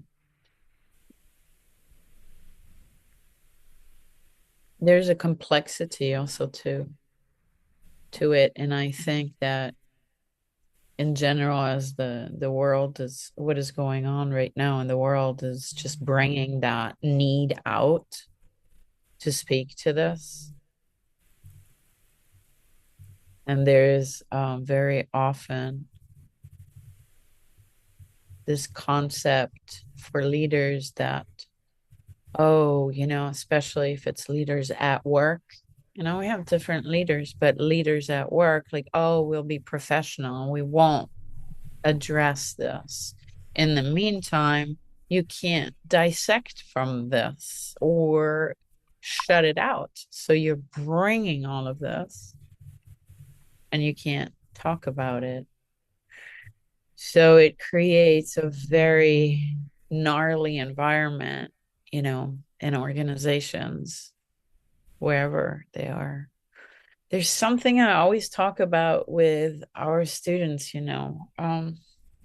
when you go into business, one thing is management, and that's pushing. It's getting stuff done. Things have to get done. You have timelines. You have, the operational that needs to be addressed. And yet leadership is pulling. It's dancing. It's attunement. And you can't push that. And so if you're not addressing it in that immersive way as a whole person, from a whole systems perspective, you can't really pull. I usually also use the analogy of the Pied Piper. I don't know if you are all familiar with that story. It's a German fairy tale. And it's somebody who has the capacity through playing on a flute to have people or rats at the beginning follow out of town to alleviate a town from they were sick, they asked for help, and here comes the Pied Piper, says, I can bring people, I can bring these rats out of your town. I will play my flute. Okay, so he does, and then they don't pay him. I'm just going right straight through it. And he goes like, okay, well, I can play my flute. I will play my flute, and I will take your children. They will follow me. It's a German fairy tale, please. And so, there goes. And so he took the children because he was playing on the flute. The point is not that, if you don't pay, you get this thing, but rather the sound of the flute, the pulling. And there has to be this integration on a much deeper level, which, Ilja, thank you that you brought this. Yeah. Now I want to also introduce Jaspr and how this all fits together. And Jaspr was a student, so he's an alumni, he's a clinician from Sofia, and yes, he practices here in LA. And we started playing a while back when we looked at immersive experiences and technology and what does it mean. And then at the Global Mental Health Conference, we talked about how immersive technology, consciousness, and human development all fits together. Human development. And there was a spark for him to take this into an experience, an embodied experience at the conference. So it ties right in with what Ilja was saying. That presence creates a transformation. And so in this way, we can provide the technology, and that can be an access, but always presence, full embodied presence creates the transformation. So Jaspr, do you want to share a little bit about you and the beautiful things you created and how that connects with what Ilja was speaking to?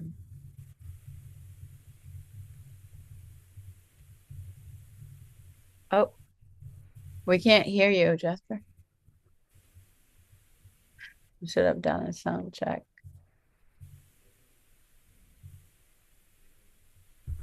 Is it? I see you're unmuted.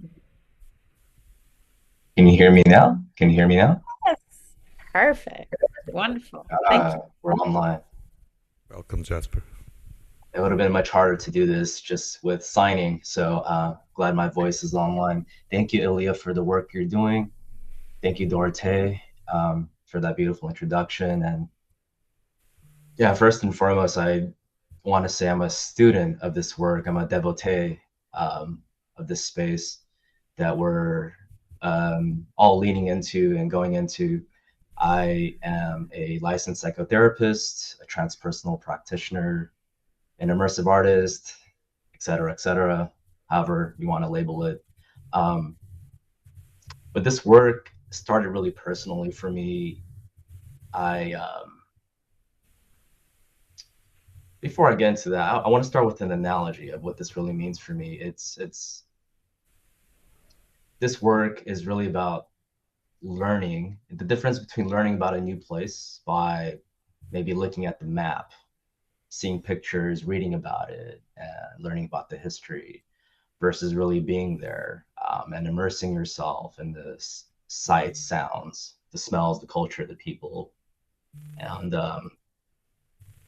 more importantly, what happens internally as you're relating to that place. When you're meeting the novelty of that experience and all that it brings up. And even though you're having a new experience, it's awakening something that's already deeply lodged in you in a way that an intellectual inquiry maybe won't be able to fully access. So for me, it's really about relationship, just like Ilja was saying,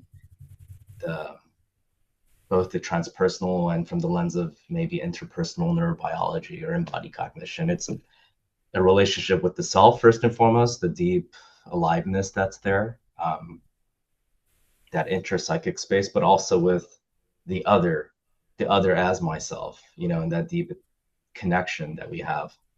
And so I'm not sure if you can pull up the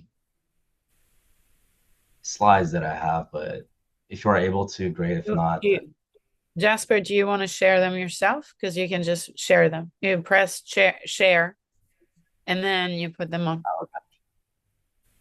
For Ilja, that was a little bit more difficult because she's, not online. There you go. Fabulous. Thank you. Absolutely.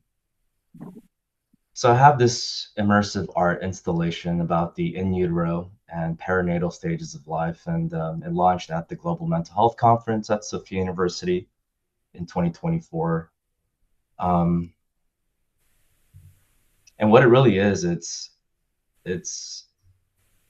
an embodied immersive rebirth into the beginning stages of life. And what gets evoked really first and foremost is play, it's wonder, it's awe, which are the natural sparks to integrating all of this information with curiosity, without any agenda.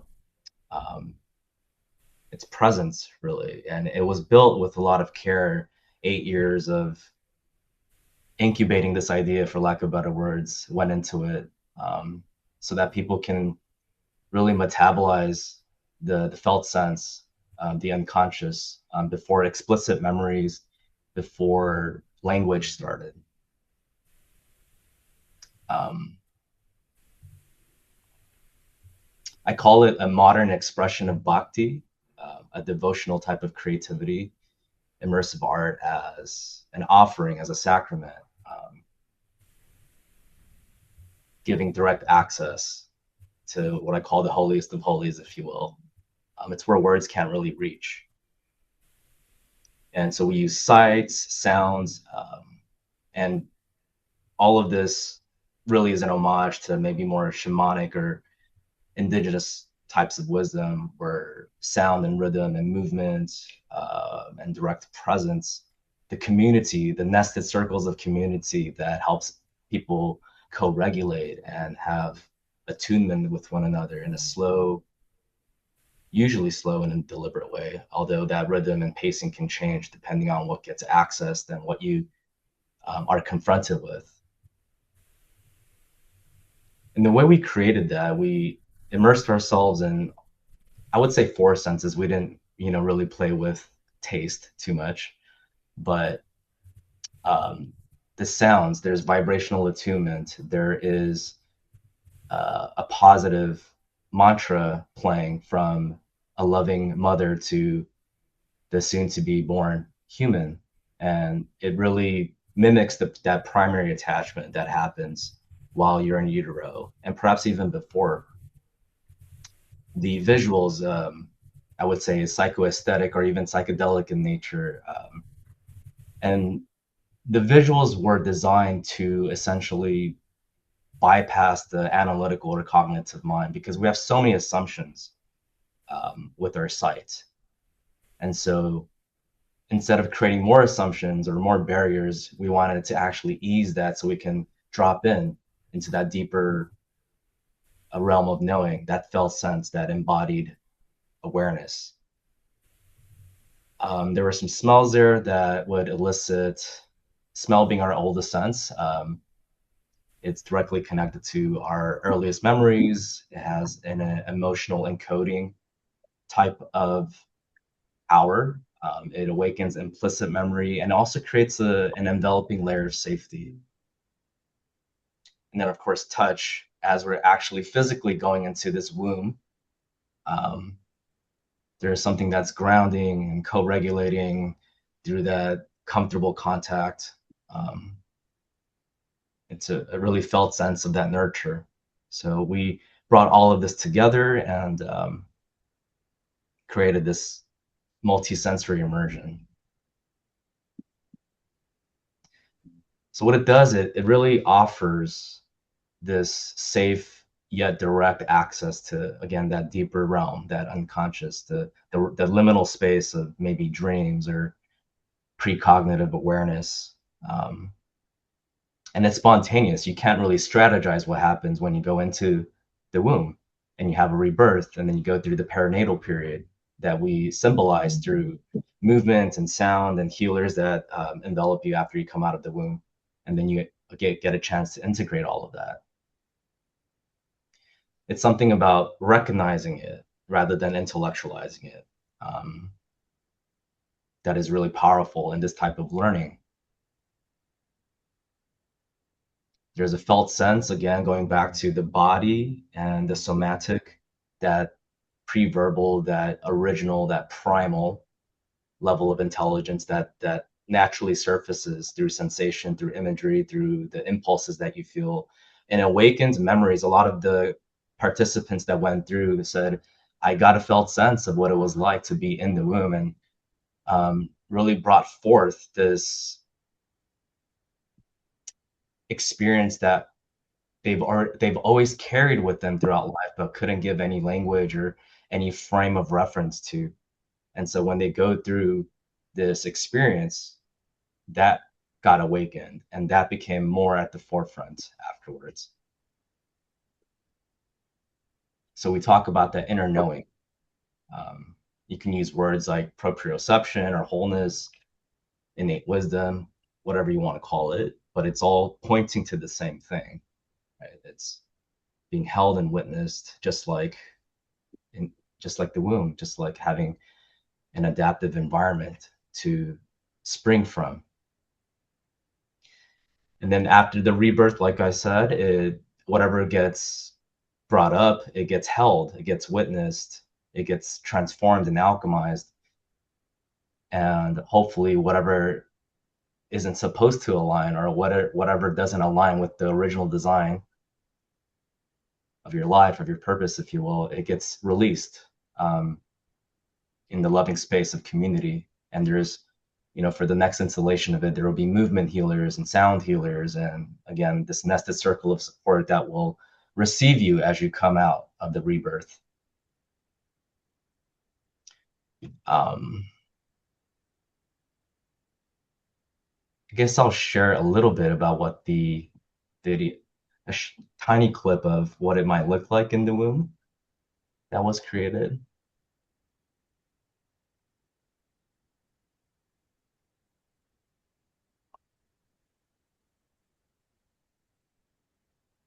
So this is one page of the website if this comes up. So you can see in this little video clip, you are now inside this womb, and it's a symbolic representation of that liminal space. And you have headphones, and you're enveloped with these sounds, these soothing, calming, co-regulating sounds. And there's a script playing from the mother. I love you. I can't wait to meet you. We have everything that we want and need. You're fully held and nurtured in this space. And even after the quote unquote rebirth, and as you come out of this, you're held again. In the perinatal stage, which a lot of people are saying now it's 0 to 2, it's the second womb, you know. So I'm gonna stop that share.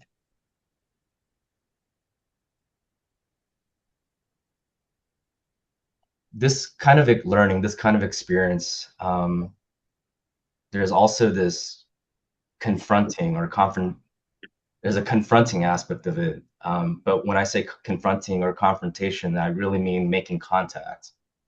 You're meeting the moment fully with the whole person. It's the entire being. It's not about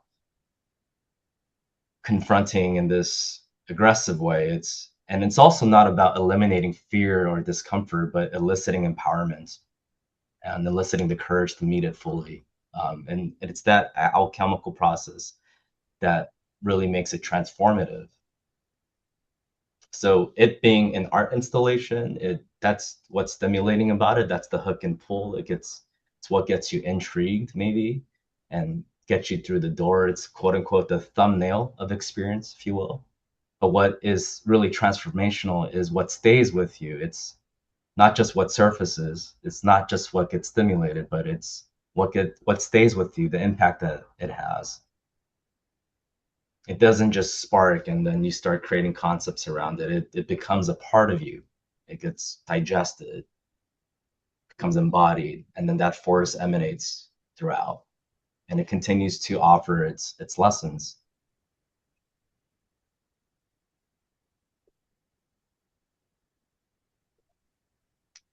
Thank you. Thank you, Jaspr. Yeah, that was it's a beautiful experience.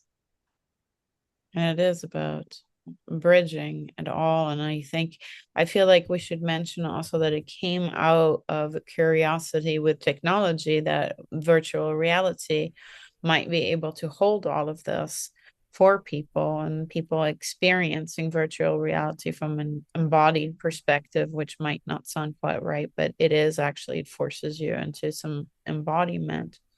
And that we were doing this research on the psychomention with Dr. Marilyn Schlitz here at Sofia, which basically is also an immersive experience that, totally draws you in to that state potentially that Ilja was talking about, because you go in and you stare at a flame.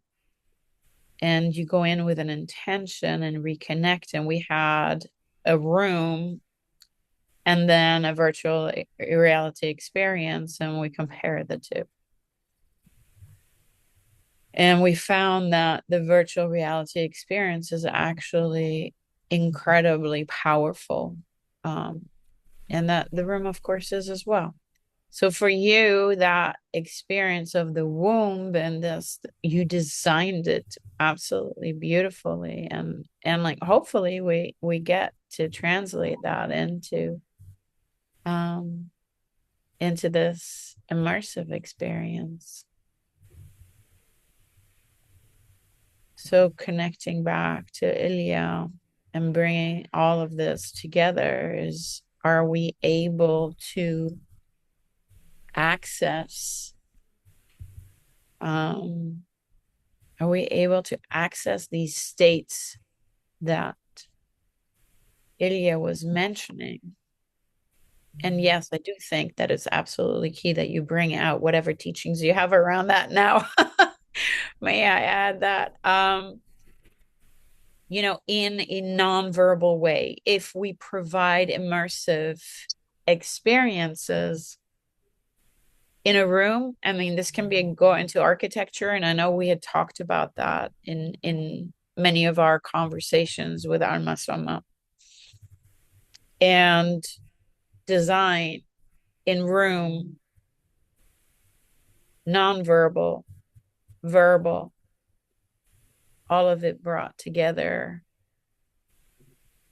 So I'm going to just ask the first question, and if anybody else has questions, please post them and engage in a conversation.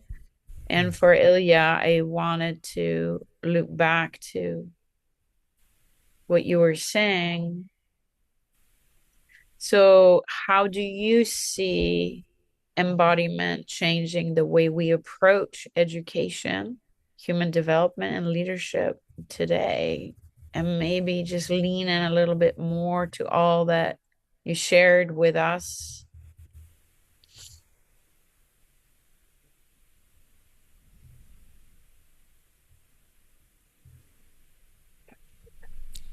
I can answer in many, but I feel maybe the essence of it for me is if we could recognize that we are these whole beings, we are this consciousness from the beginning, and when we educate, when we raise our children, when we educate children, when we educate adolescents, adults, like we don't need to teach. Many of us, we know. So I would say healthy environments for me would be more that we hold spaces where the baby, the child, the adolescent, the adult that goes through certain developmental phases, that have experiences that they know they are safe when they have experienced that they kind of the impact on them, and they may not be able to connect with their inner knowing.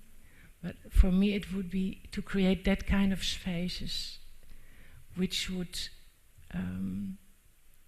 I think it's really a paradigm shift. It's not like we need to teach you, we need to educate you. You know, we need to provide you from the beginning, and this starts, as we spoke today, before conception, with a relational space that I, as a parent, to be, I as a mother, a pregnant woman, I as a preschool teacher, I as a teacher, etc., etc., I as somebody that physically came before you.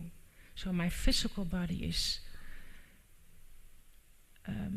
more capable of holding your physical body that is maybe funeral independent, but that I recognize the spark that you are, and I create that space so that you can bring out what you have and you can co-create and contribute.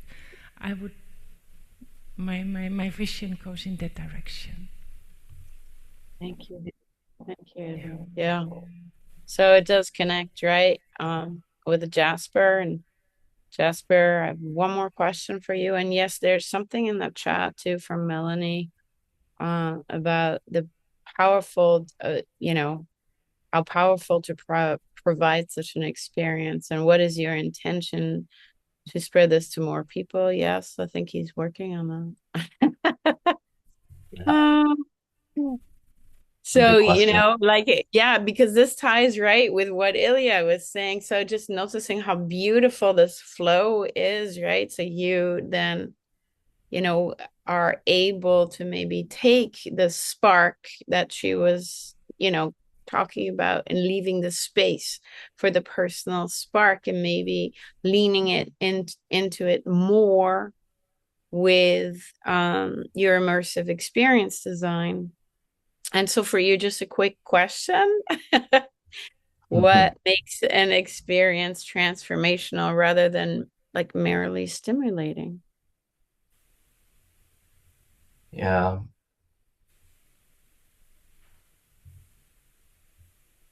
And, hopefully, Melanie, I can speak to your question as well if we have time. But to your question, Dorote, I spoke on it a little bit earlier about starting with the analogy of learning about a new place by using maps and learning about the history and pictures versus really going there and immersing yourself so that whatever is new, as you're relating to something new, it actually awakens the old and everything in you, and it connects past, present, future. It becomes timeless.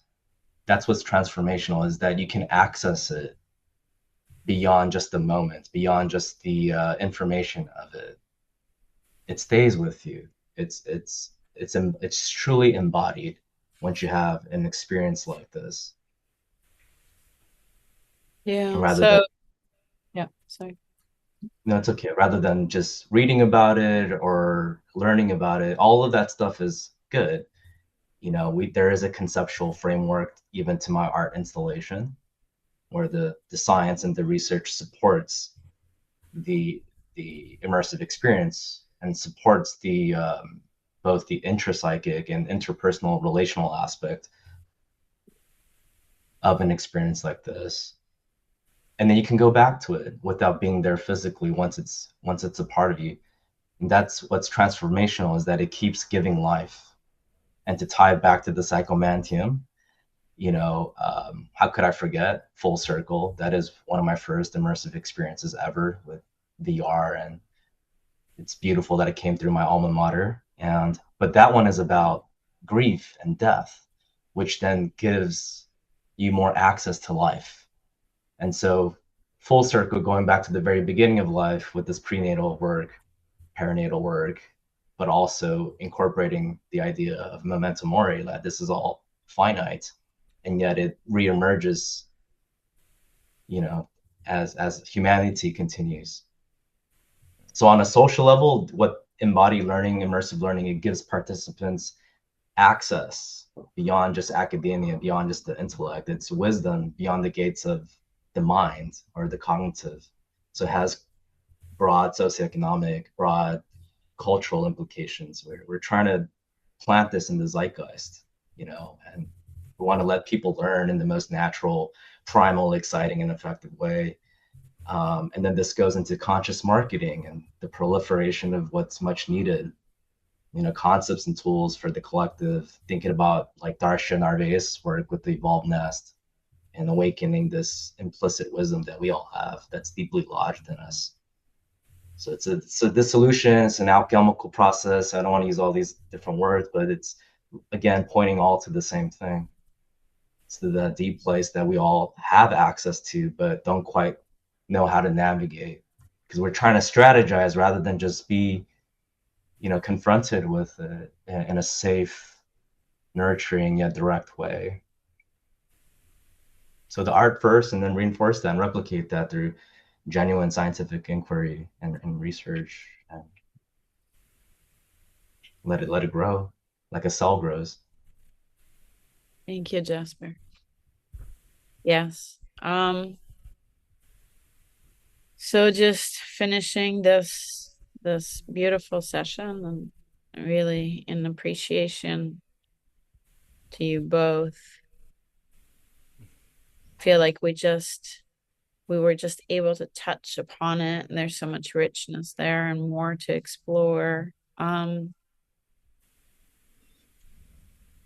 So it is about the immersive learning, really. Is probably, and we all know this, not about the technology, but maybe using the tool. And maybe it is just one thing, if we were to leave it to that, is just to become fully present again.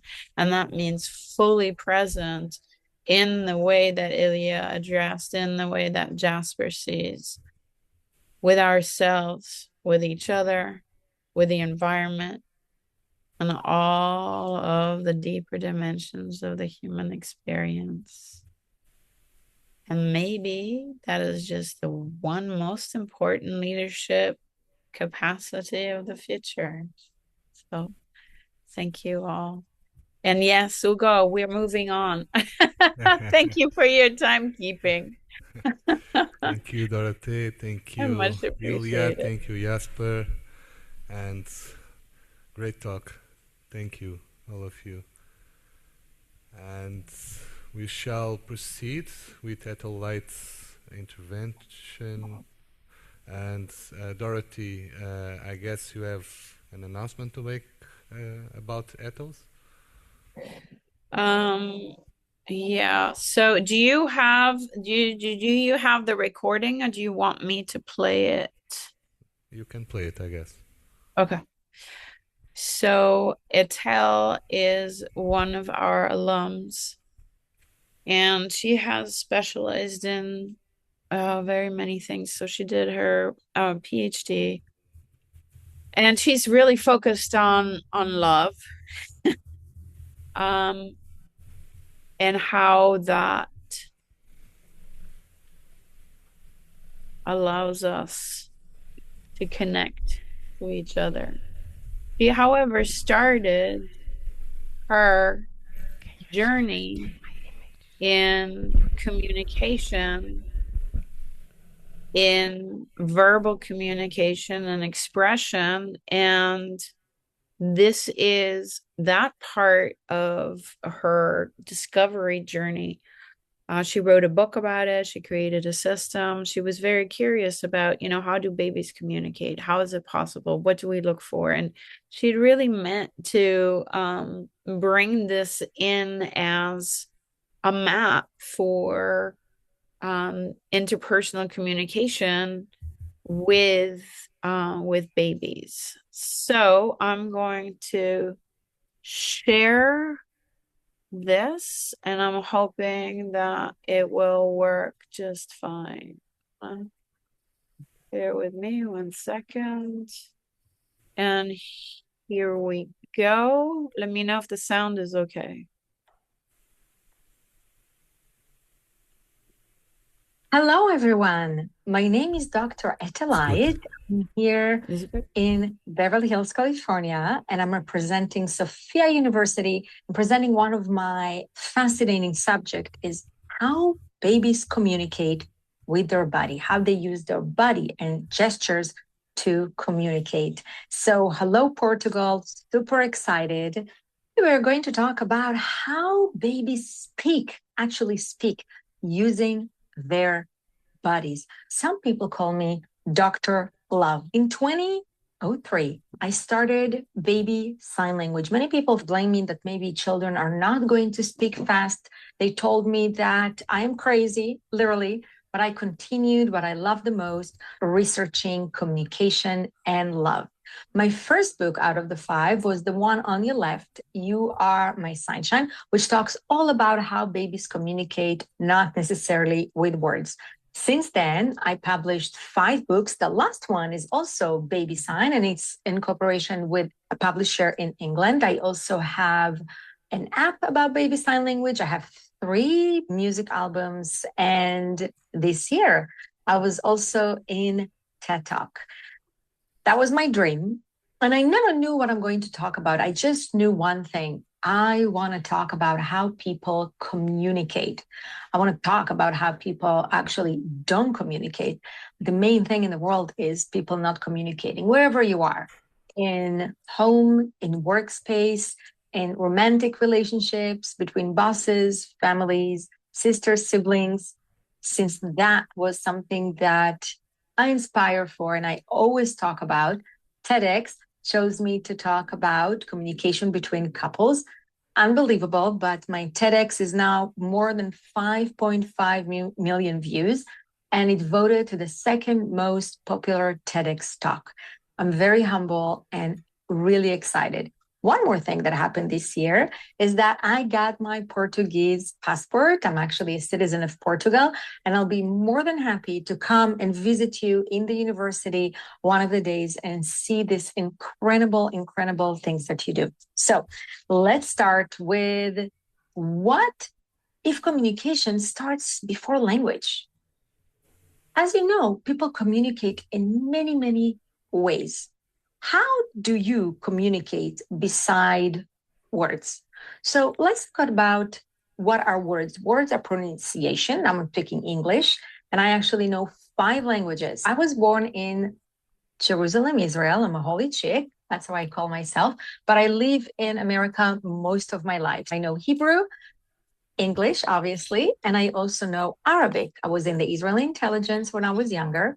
I also know a little bit Spanish and sign language, or to be precise, I know baby sign language.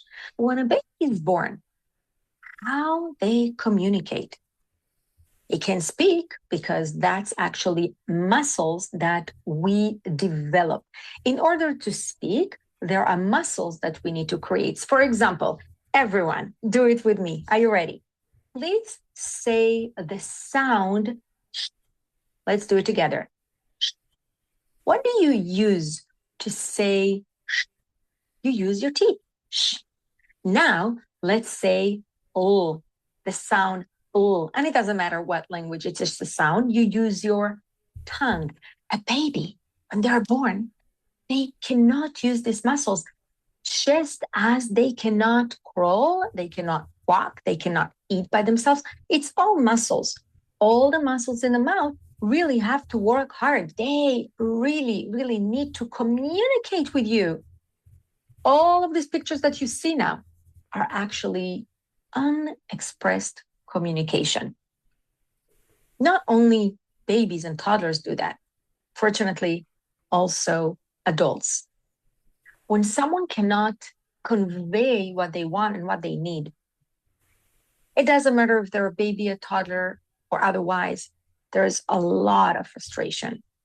So the first sign that baby knows how to tell you that they need something, what do? When a child is hungry when they're born, the child is crying. And when they don't get attended to and they don't get what they want, they actually put the volume up, they scream. And I'm sure you've seen a baby that doesn't get what they want.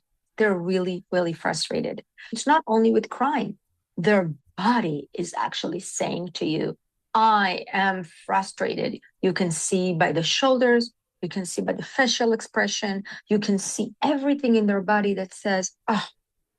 On the other hand, when a child is happy, you can also see that in their face. I want to teach you two signs, okay? And you can guess happy. So let's sign happy. Take your hand and sign happy. Let's do it again. Happy. I will show you sideways. Happy. Now, is that happy or happy? No, because not only that I'm using my hands, I'm using my entire body. I mean, my facial expression, my shoulders, my mouth to express happiness and joy. So let's do it all together. Get into your happy mode and let's sign happy. Beautiful. I want to see facial expression, shoulders, happy, beautiful. Other hand, it's the sign. Can you guess? That's right, sad. But for now, I want us to sign happy. I'm going to share with you some of the books that I wrote. This is my early book from 2008. This is You Are My Sunshine. I also wrote some songs. One of them is called Sign and Shine. And this is the last one that was published this year, Baby Signs, with cooperation of Prigi Books, which is a publication company in England. And meanwhile, I also wrote The Emotional Code, which is how to communicate with AI that is coming. Where is the communication? And my third one, Unaddicted to You, which is about relationship, romantic relationship. And that's more about communication with adults and addiction. And the fourth one is not here because it's a children's books, which you can look at Amazon. And I'm sure, I know that Amazon in Portugal has also my books. The research is vast. When I started at 2003, people told me, Etel, if you sign with children, they're never going to speak. If you sign with babies, they're not going to talk. How they're going to express themselves. The research is amazing because they actually showed that babies who sign have way more vocabulary. Babies who sign can communicate easier. Babies who sign are less frustrated and more connected.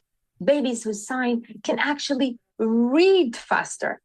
Can you imagine if babies, instead of crying and instead of being frustrated, they will be actually able to show you gestures that they can speak, and they will show you what exactly they need or they want. Let's talk about what comes first. Is it language or is it speech? So in the room, I'm going to take a vote. If you think that language is coming first, please raise your hand. All the language. Is language comes first, raise your hand. Look around you. Thank you. Now, is speech coming first? If you think speech is coming first, please raise your hand and look around you. The answer is, drum roll, language comes first. Have you ever seen a mom or a dad seeing their child for the first time? And it doesn't matter if it's biological or not, okay? Imagine that. And I know some of the movies show it. In reality, a baby is in their parent or caregiver hands, and this is the first look. The mom and the child are connecting through language. Let's be funny. If the mom would say one thing to the child, what would she say? Oh, I love you. Oh, it's you were in my belly. Or, wow, I'm so excited. There's so many things that they can say, but all she does is look at the eyes. Some parents actually say things. What if the baby could say something? And I know some movies do that. What if the baby could actually say something to the mom? Oh, you're my mom? Oh, you're the one that I heard when I was in the womb? Oh, you're the one that fed me? And on and on and on. Of course, we can do with imagination and create some words and sentences. But this look for the first time is language.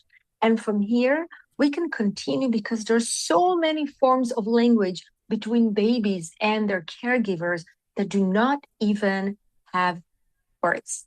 The brain processes signing ends the same way. How the brain says, wow, there is a communication. This child, this person wants to communicate. And I will tell you something that I'll tell all the dads, and they're fascinated by it. So let's do that.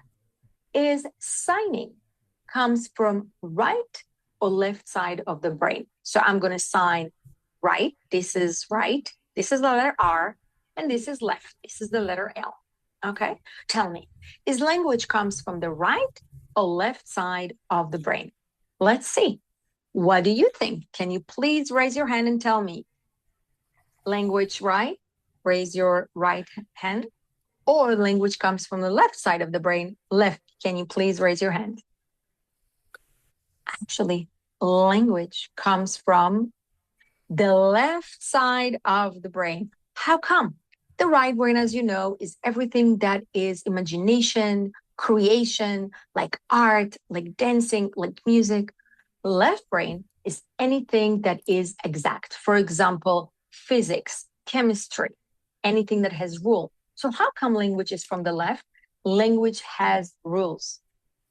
You have to know how to build a sentence. How about sign language? Sign language is a language. Is that from the left side of the brain? And this is the trick.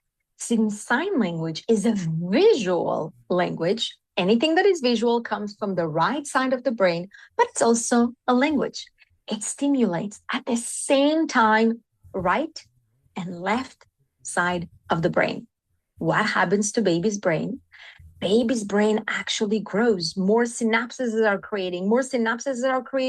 There is beautiful research, which I love, that when babies sign, their IQ is higher in 12 points. Unbelievable. They took babies who do not sign, babies who sign, and they found out that babies who sign, their IQ is higher in 12 points. But how come? Here it is. Because when you sign with a child, by the way, signing and speaking at the same time, the child is getting stimulation at the right and the left side of the brain at the same time. What happens when we sign? So there is less frustration. The child is being understood. More connection. When a child wants something from you, in the beginning, all they know is to make eye contact and cry. When they cry, they tell you, I'm hungry, I'm thirsty, my diaper is wet, I need a hug, please hug me, please lift me. And that creates a lot of frustration. I can't even tell you how many parents I met before that they're just frustrated. This little creature who is literally 1 week old or even 3 months old or 6 months old is crying, and they're, what does my baby want? This is the beginning of miscommunication. This is the beginning of the stare of, I'm not heard. I'm not seen. Nobody understands me. Let's think about one thing that a baby really wants and needs, and that's for all babies in the world. What is it? Absolutely. This is food. This is milk. When a baby...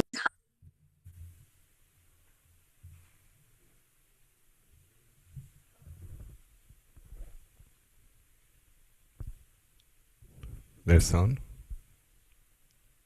Hey, Dorote.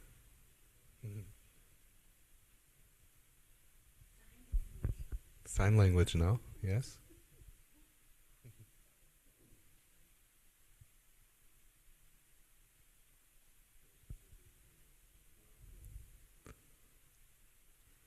You can put your mic on, Dorote.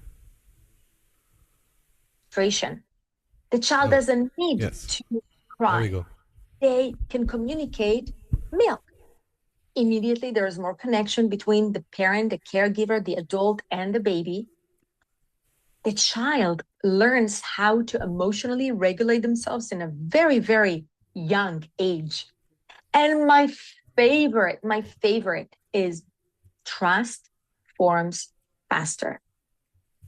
As you know, if you work with adults, one of the misunderstanding between couples, between adults, between everyone is not trusting. When a child can tell you if they want milk or water, let's sign water. This is the letter W in English. And when you put it next to the mouth, it's water. Let's do it again. This is the letter W and water. So now you know milk and water. And we also learned happy and sad. I want to show you a little peek to my classes. I used to have classes.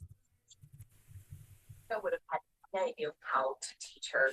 Here inside Chang, we incorporate the words in the songs, and that helps make it fun for her and helps get her to pay attention and watch me. It's not just about learning sign language and signing. We do learning how to communicate with our babies. And also, signing with babies is such a magical thing. You start with what they need and what they want, like milk, like water, like mommy.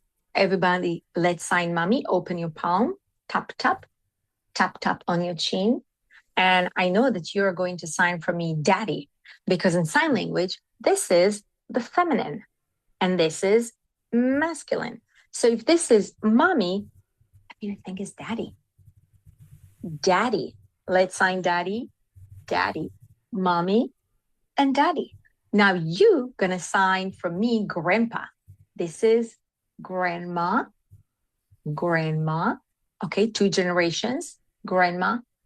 How do you think you can sign grandpa?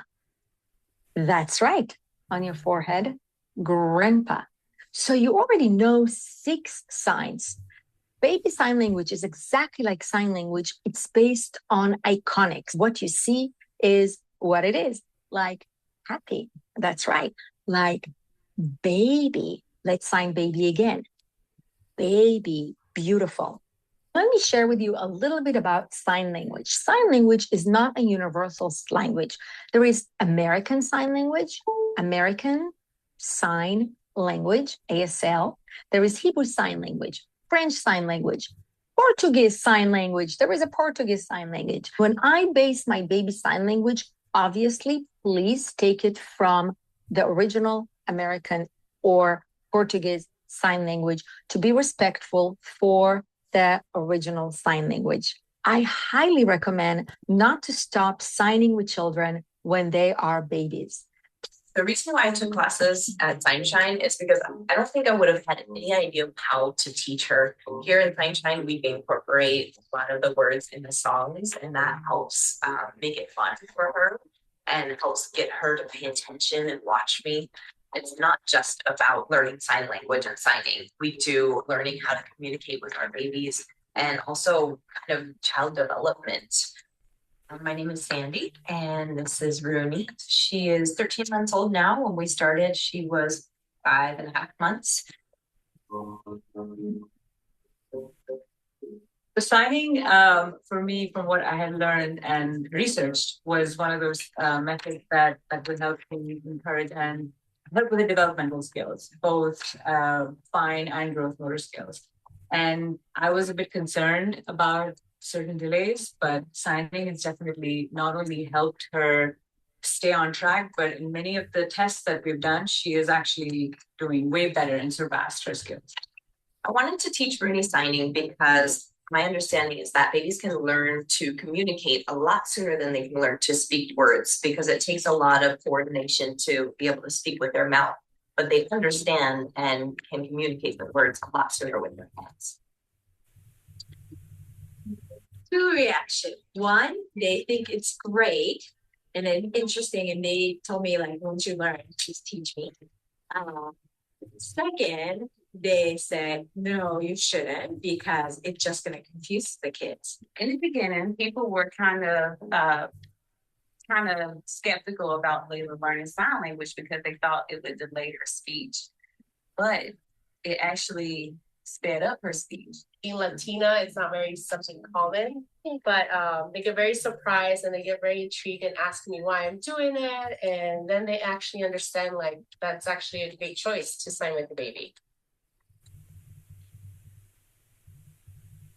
Rooney's first sign was when she was 9.5 months old, and she had just woken up in the morning, and she kind of sat up and looked at me and just started doing like this. And I was just amazed, and I wasn't sure if that was really, her signing, but throughout the day and from there on out, she did it every time she wanted milk. So it was really cool. If Rooney couldn't sign to me, it would be so different, because it's amazing how much she can communicate to me. She tells me what she wants to eat, when she wants to eat, if she wants to play, if she wants to go for a walk, if she wants to take a bath. I think it would be a little frustrating, to be honest, because even as simple as me and my husband signing and letting him know it's time to change his diaper, like, it's not that struggle of like, what's happening, like, we don't understand each other. It's just better communication. Continuing signing with toddlers and with older children can create miracles. These children can actually... Remember that in the beginning, I told you that people were very suspicious of what to do with their baby sign language. Today is one of the most common ways to communicate with babies when you have conscious parenting. I've been to many reality shows on CNN, Fox 11. I've been to so many TV shows and newspapers just talking about how it's important to speak to your child through sign language. What I want you to do after this session is over, I would like you to test each other about signs that you remember from this session. And think, if you have any child, what signs you are going to sign with them. Is it going to be the functional signs, which are like milk or diaper or water? Or that's going to be more of the feeling, like happy or sad? So that was a little hint for you to go ahead after I'll finish my presentation so you can go and do a little exercise. Please, if you would like to connect with me, I would love to hear from you. I'm all over Instagram, TikTok, YouTube, LinkedIn, of course, under Dr. Etelite, and I will absolutely love to connect with you.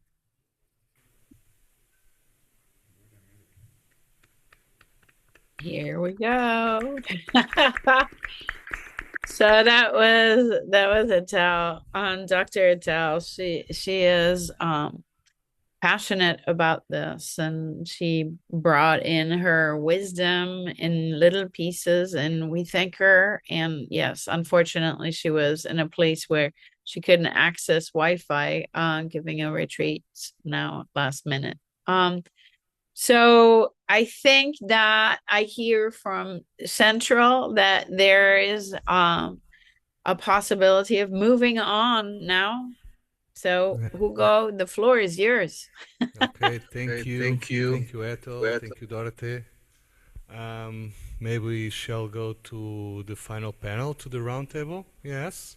Yeah. So I invite on our sides Dr. Celeste to take the floor, Dr. Regina to take the floor, Dr. Pierre to take the floor, and Dr. Ilja also. Yet. Thank you. And on your side, would you like to present us? It's you, it's Jaspr, Amarillis.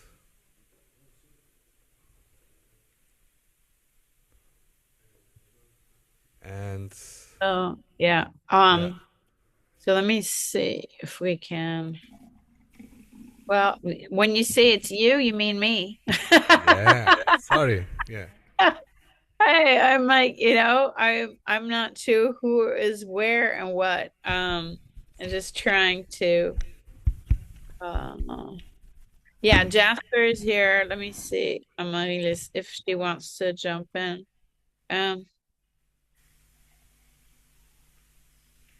Oh. Let me see.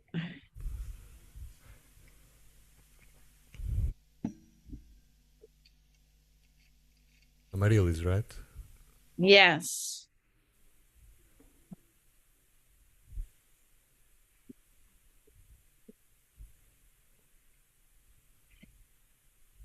Okay, maybe we can start. Hold on. Okay. Yeah. Let me see.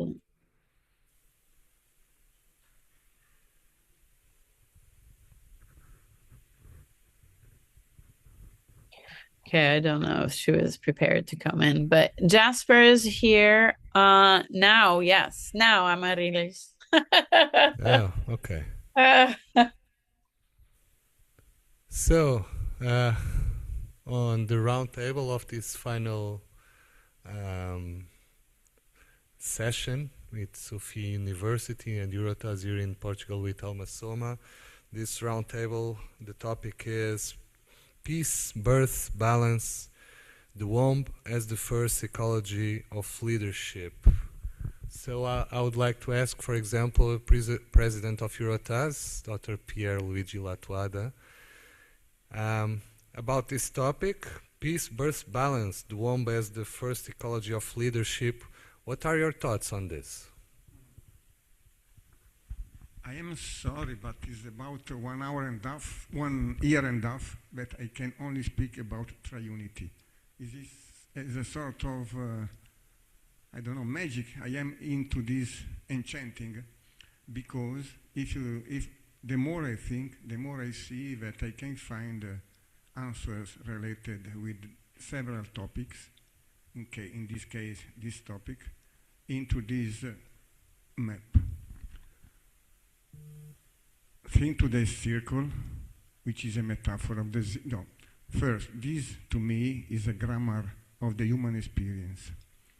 So if it is a grammar, it's something that is underneath everything and goes, the self goes following this guidance. So if we apply this to the ecology, to the leadership, we can see that the zero ecology means logos, knowledge of home, the house, our house, the world, or our house, the company, our house, depending of the situation. So knowing the house, in this case, knowing how to be leader in our life or in the several contexts. First of all, the message is zero. disappear to yourself. You are not so important. Of course, we can, in this we can see the wisdom of the ancient tradition, but also we can see, think also to the religion, even the dogmatic religion. In Brazil, I don't know if also here in Portuguese they say abaixo de Deus nada, em cima de Deus todo. So nothing above God and everything down God.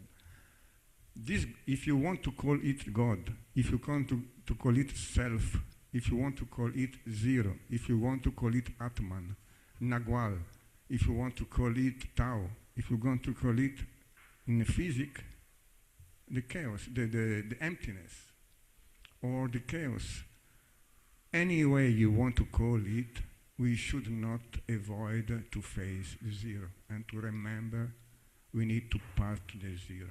Think to the leadership. Leadership is something related usually to something egoic, or at least that I present myself. I am leader of myself, I am a leader of my company, I am a leader of you.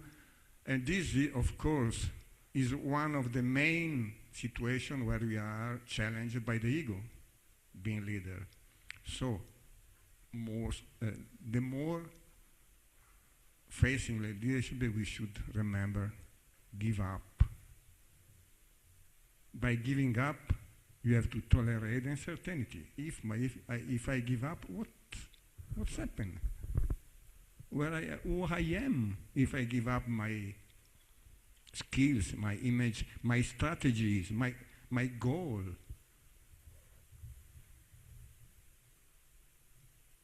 The voice of the self, follow, or think to the gospel. Let everything and follow me. Could be also Christ, the zero. Give up everything and follow me. So the trusting, the self-confidence. Let the self speak. When you give up to the ego, the self starts speaking. And in the self there are the qualities, the resources, the skill, soft skills. Where are these soft skills? How you can develop the soft skill? Disappearing. Because the soft skills are the true nature of the ego, of the self. And here the one. From the zero, the one goes, manifest. And of course, the risk of or you are stuck into the zero, you don't go out of the castle, the hero journey, you don't go, you don't become yourself. You are lost into the zero, no? But if you have to have the will, the courage, the capacity, the entrepreneurial leadership to individuate yourself, then the one is very important. You have to know who you are and so, but not who you are related with the role in your society or your degrees and so, but what you truly are that come from the self again. And when I am leader in this case of myself, I find the two.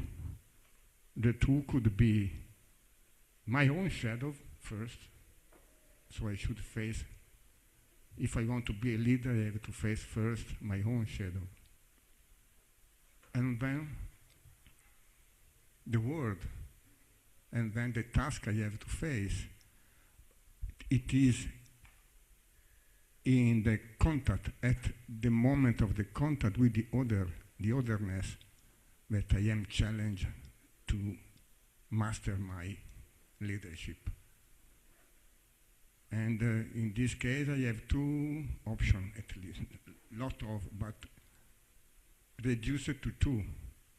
The other become a competition, become an enemy, become the competitor, become someone that I fight with or win, or become the ally, become the opportunity, become the door.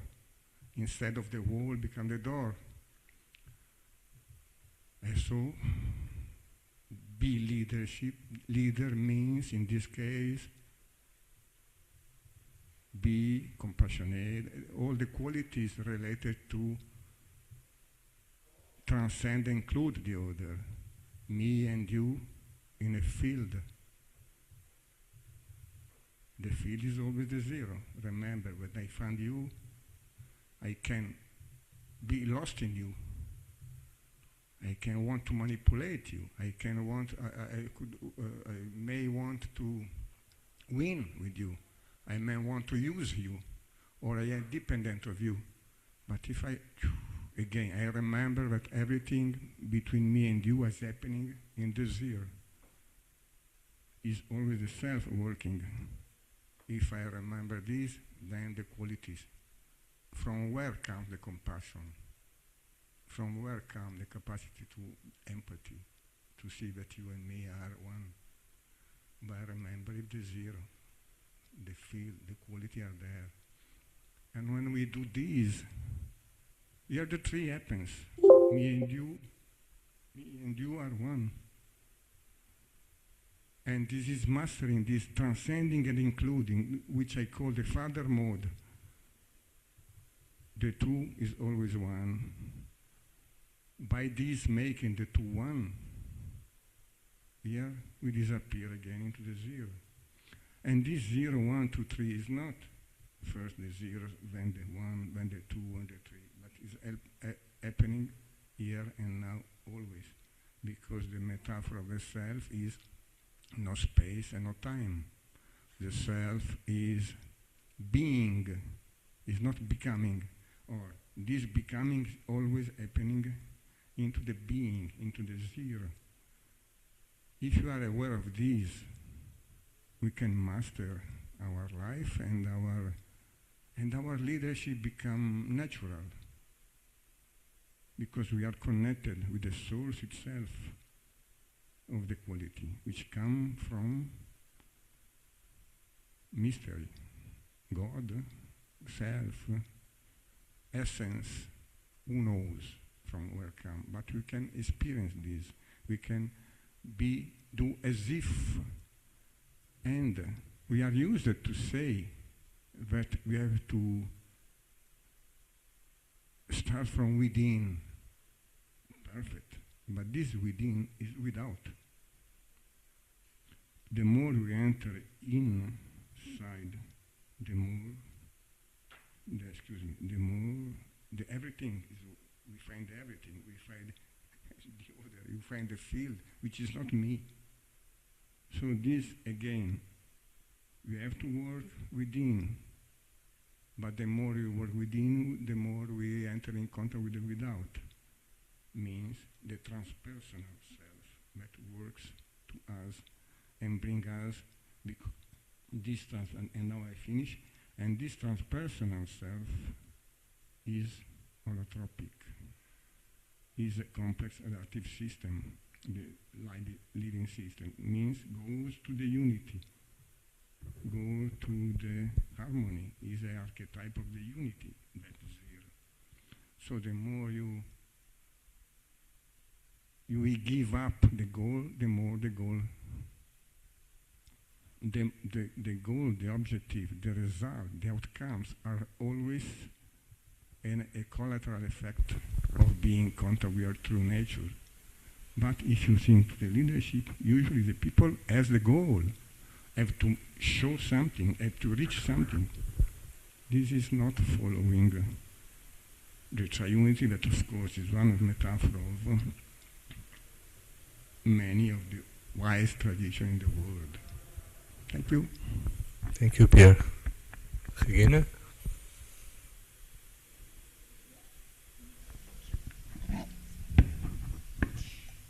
Yeah, what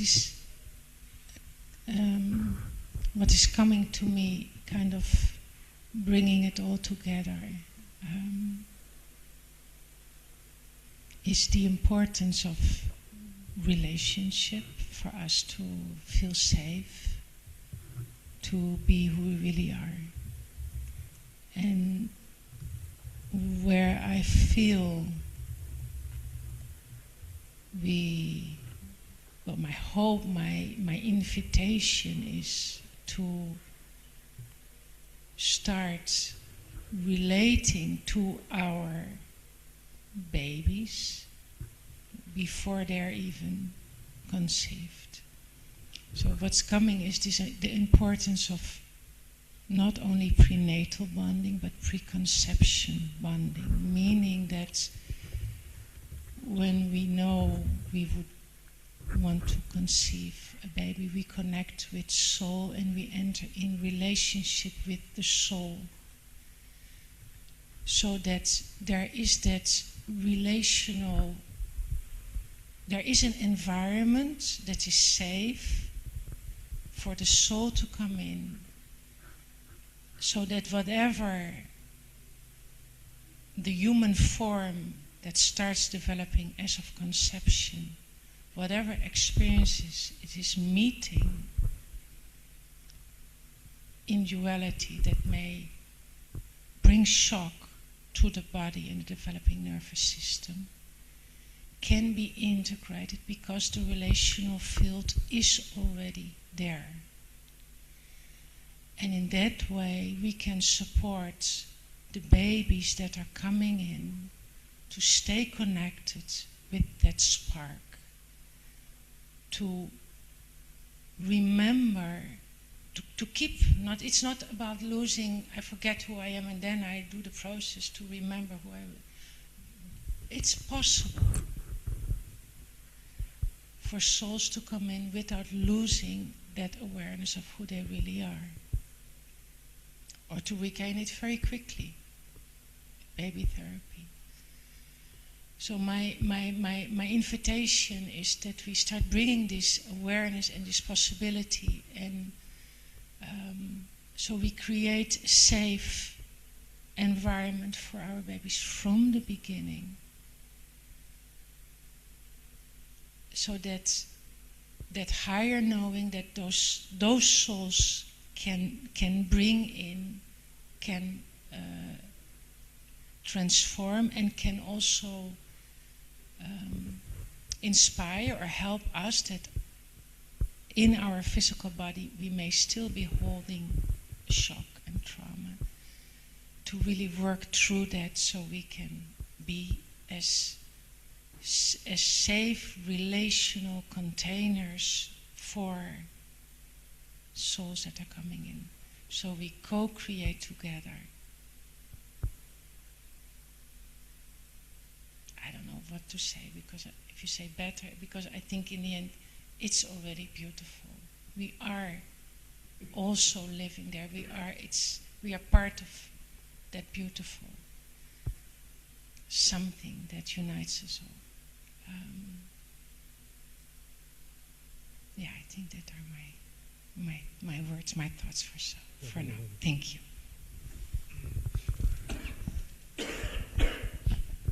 Picking up on what Ilja just shared, I just want to bring something indigenous also.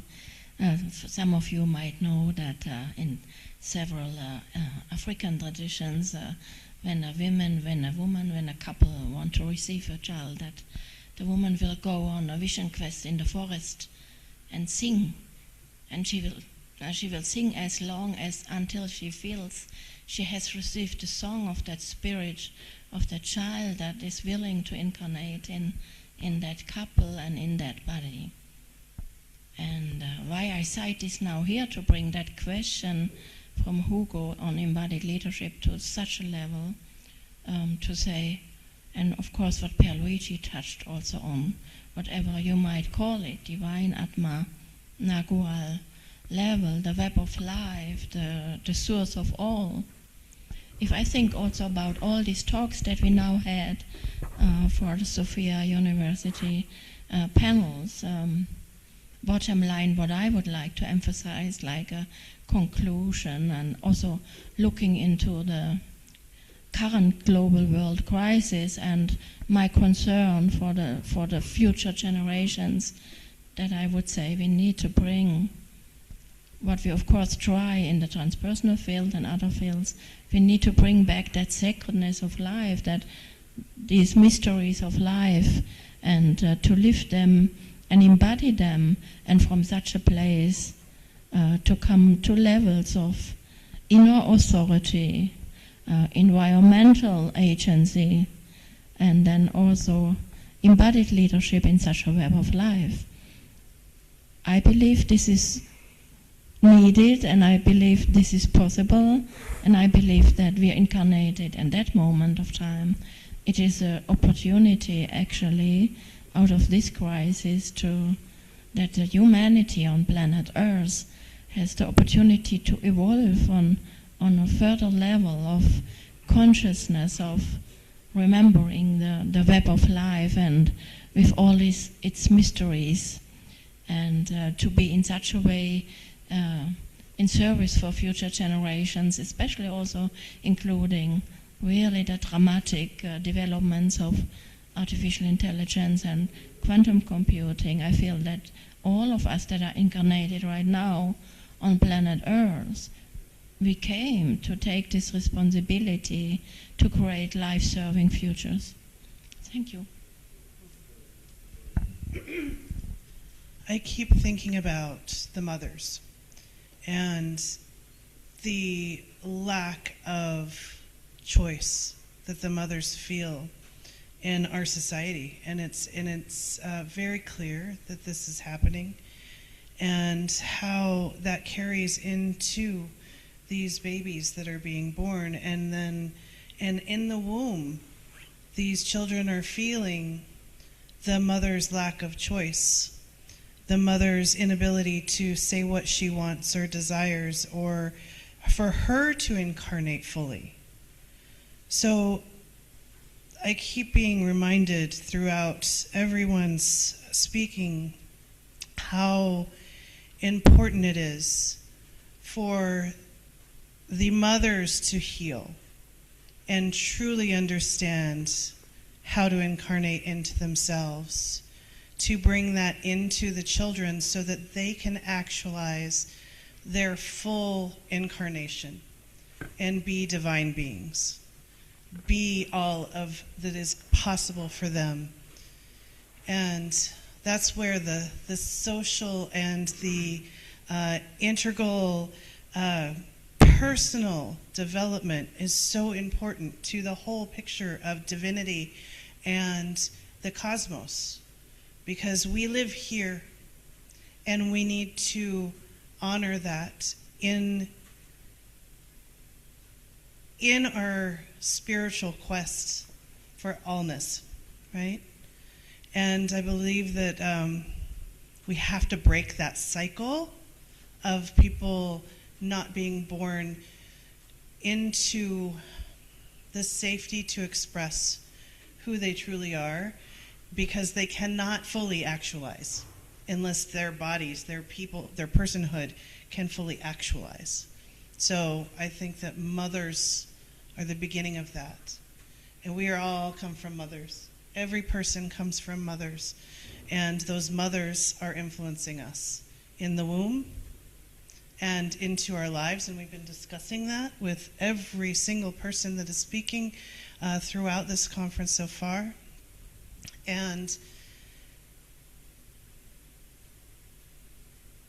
when we focus only on the babies, we miss that too, because that is what is the formation of the life, of the freedom of choice, of the ability to actualize one's fullest incarnation and truth and be cosmic beings, because we are.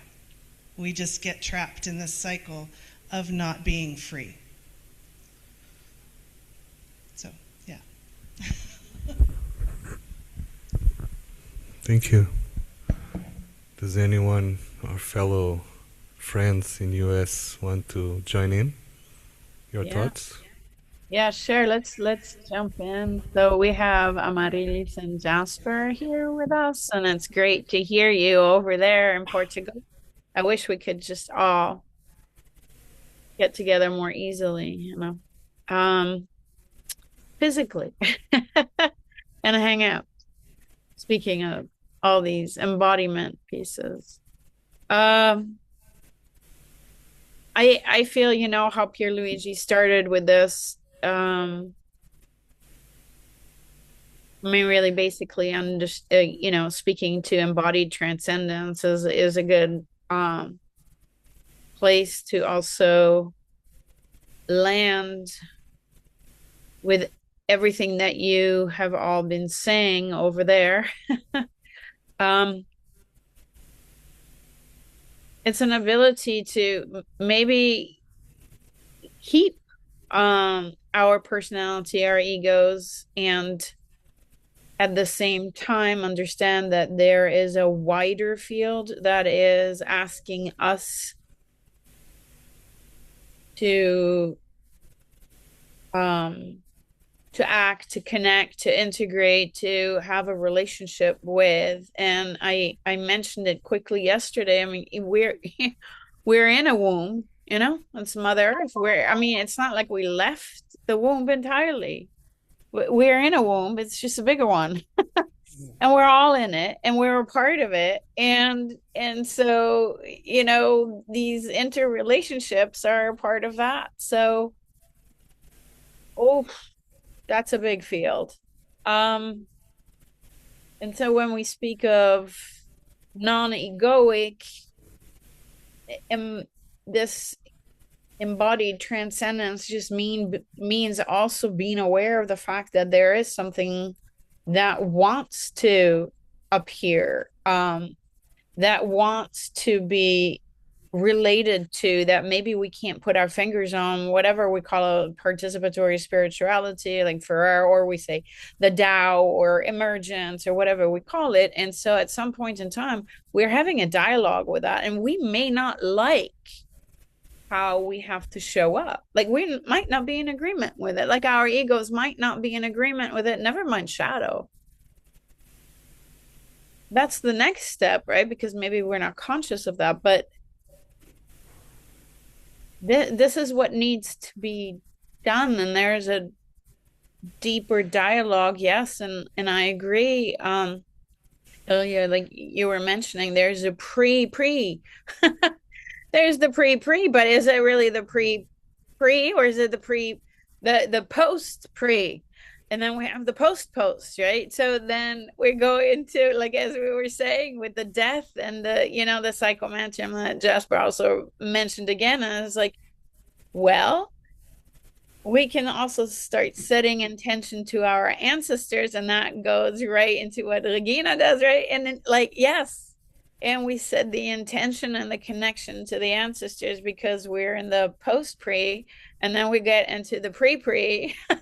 So we're in this process, but continuously, and it's so beautiful. And then, yes, Celeste, don't we end up in the agency because we have to speak up, and we have to, like, from that space, we have to. And maybe we don't all agree with each other, but this really doesn't matter.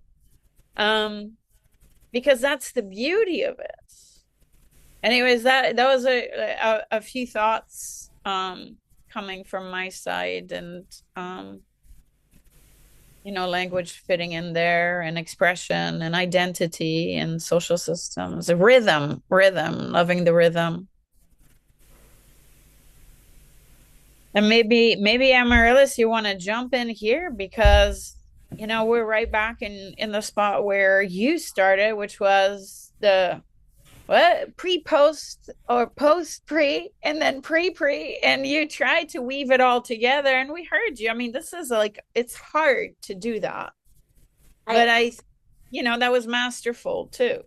I wanted to add that in the process of coming into being, the threshold of love is so powerful. In that symbiotic moment when the child and the mother are weaving into this new conversation, there's also this understanding that we don't know what that will end up being, what that will look like, right? We presume that life starts at the threshold of coming into the material world, but is it really just already there? And the fact that we believe that the continuum only stays as the person continues to breathe until they find that ending of the life, of the material part of life, that we end in death. But some babies don't transcend into that long-lasting experience. But are they gone? is that really the full goal of coming into being? Do we have to be 40 years old, 50, 60 to be have said that we were alive? Or are we just 3 months, 9 months into being? And that is the essential aspect of coming to life, of provoking and evoking the continuance of the conversation, of coming from maybe a liminal space into another vessel, into another material form. And so on a personal level for me, the whole experience of connecting and having and becoming a mother. And I think it's also interesting to know that there are levels of consciousness that this comes to us, that we will experience an opening, and that becoming a mother is an opening of consciousness. And that happens for every mother in its own form, shape, and moment. And that it's an intricate relationship to opening to all of those levels of being. And I come back with the opening sentence: love is a profound way of letting go of any preconceived notions of what is and what is not, but just to feel, sense, and experience. And life is just that, to experience it as it comes and to move through it as it is bound to be part of your evolving consciousness. So I think existence in itself is a remarkable thing to have and to hold and to ponder, and sitting with all of you and speaking to it is a way of being in awe of all of it. It's as much as I can say. Beautiful. Thank you, Amarillis.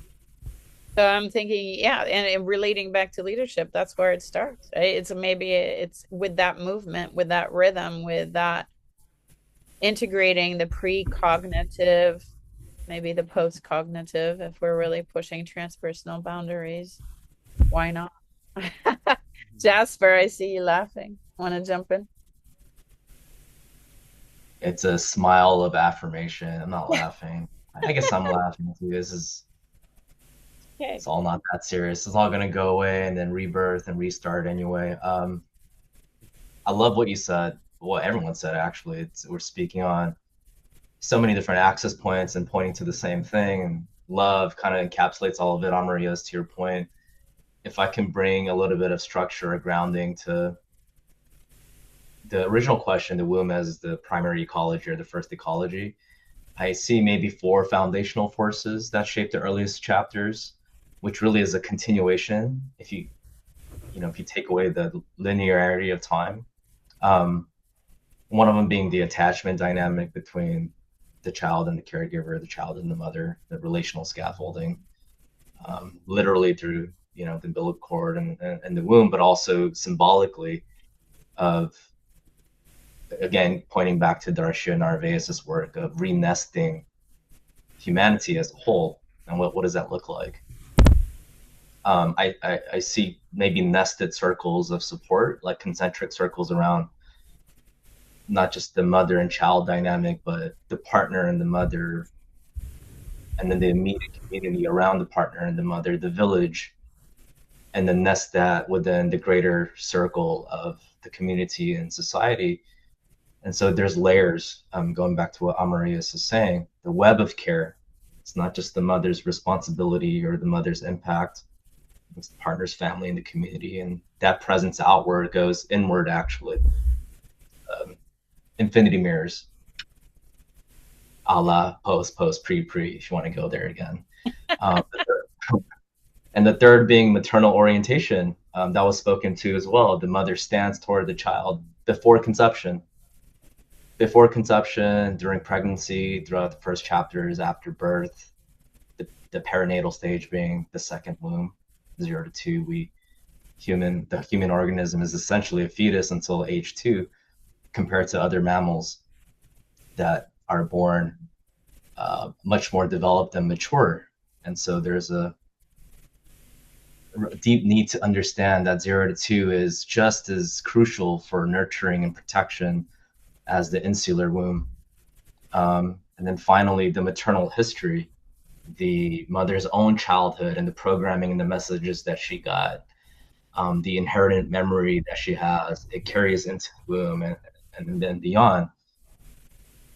And so bringing the multi-generational, intergenerational aspect of it, it doesn't really start anywhere, it just kind of continues. So we don't even have to go back to the beginning because there is no beginning. It's like we start right here. This is what we have, and we create nested circles of support around that.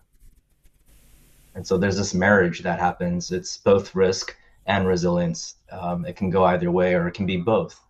How can we integrate both and assimilate both to our, I guess, to our advantage, if you want to call it that?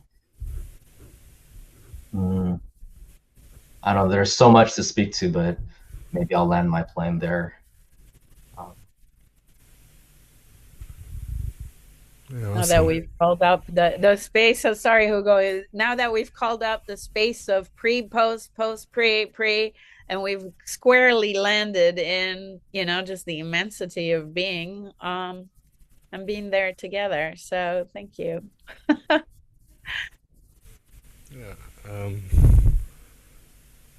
Personally, I don't want to be in the table, okay? But I was thinking, no.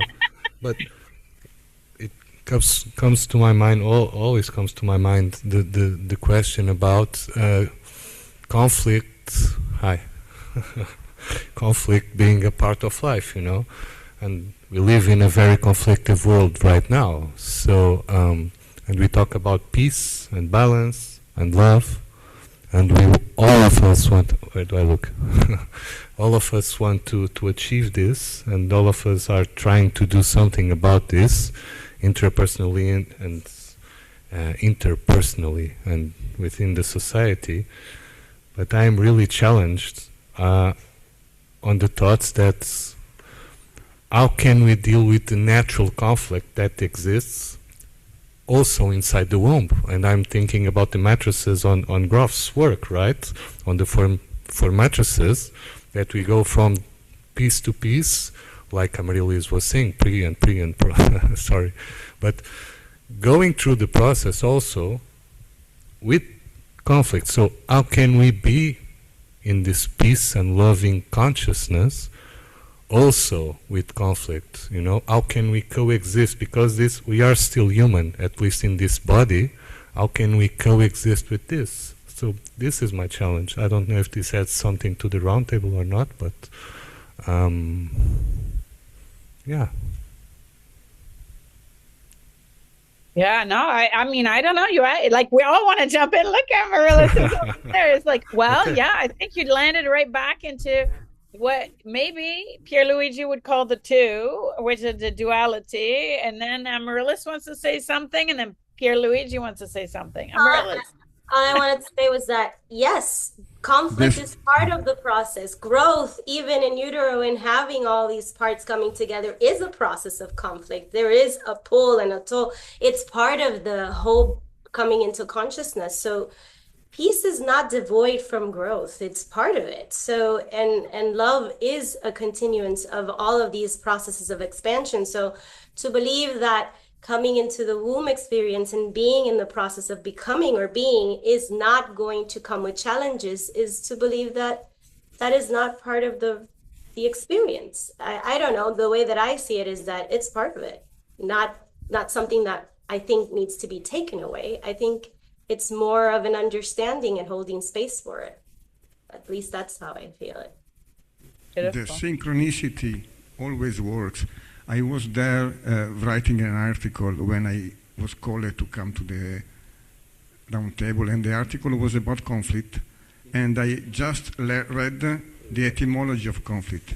And there are two meanings on the etymology of conflict. One is fighting, and the other is joining together. No? So depending, again, what you do to the two. The two is, as Tao says, and the Wise say, the opportunity or of course, of the limit. But again, participatory. What we do to the two, to the conflict, which of the two options we choose, and also thinking to to the, as I said yesterday, we are all blessed and you are all traumatized.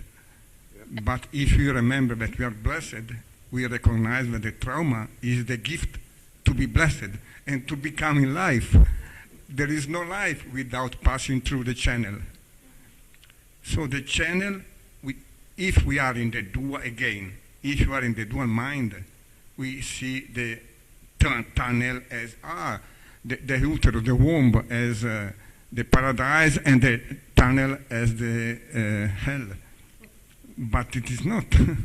It's the way we pass through the tunnel, the way we stay in the womb, and the way we pass, we go pre, a post, and during it. The way we face it that makes us even or hell. But, sorry, I have to go because I have a presentation in Romania now. Okay, enjoy your presentation in Romania. Teletransport. With your spirit here, Pierluigi. Thank you. Thank you. Yeah, I just echo on that. I want to bring that idea of how much in modern times we got lost in this metaphor or archetype of individual hero's journey. It was also cited several times here already in the Symposium.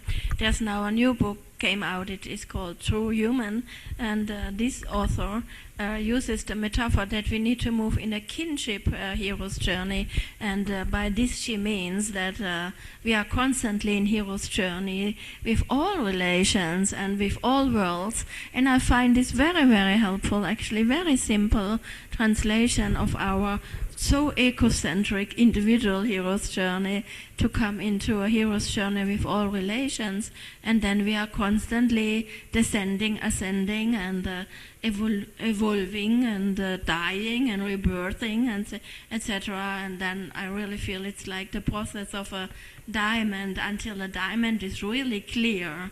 Yeah, translucent. Yeah, what is force is needed? Yeah, or I'm always impressed that I live at the ocean, looking at these rocks that have holes from the water. I mean, what is that? Yeah, I mean, that's another word for conflict. There are so many other words for conflict. Yeah, but how the natural forces, we can so much learn from. Fire, water, air, earth, how they play with each other, not to destroy each other, but to be basically in the endless cycle of life, death, rebirth. So I would translate conflict in an infinite, eternal circle of life, death, rebirth. I want to piggyback off of Pierre and Regina. What the word that Pierre used that I love so much is opportunity. Because conflict happens, grief happens, loss happens, we suffer. It's humanity, it's nature. Nature suffers. We all have hardship. But the key to resilience is seeing the opportunity in it, to grow, to let it keep shining us as a diamond, to let it keep evolving us and becoming more of who we are and what our true incarnation is. And I think that that's pretty magical when you can really embrace that ideology. Yeah, and what also is coming to me is like there is conflict out there, but is it my conflict? I don't need to enter and become part of that. So the more I do remember who I really am and access self-compassion and compassion for the other, I can be present. I'm not part of the conflict. I can be part of the solution. I can choose to be a benign presence, to bring in love, to model, to inspire, and let conflict be. It's part of this duality, this planet. And it's okay as it is. If we judge it, if we think God should do something about it, the plan, it's perfect as it is. what we choose, where we want to align with that, if we want to be part of that and enter that and leave that center in ourselves, or we say, no, I'm centered in myself. This is my world. And in my world, love rules. It's a choice that we all can make.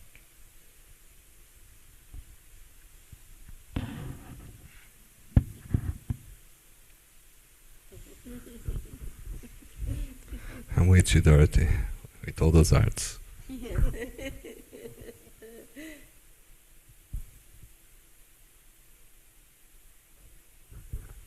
So I think Jaspr wanted to say something still, right? Yeah, I often tell my clients or people I'm in relationship with, it's not about conflict, it's about the repair.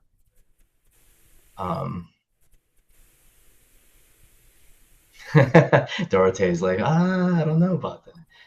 Or maybe poison that doesn't kill is better medicine. It's maybe how vaccines work. They don't inject the cure, they inject the catalyst to form antibodies to respond against it.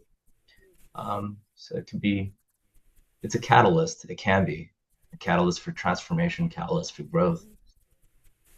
Or you think about friction. Friction is needed for so many things. Too much friction stops the movement, stops the play. Too little friction and you're unanchored and aimlessly wandering. You're connecting the transcendent with the primal, right?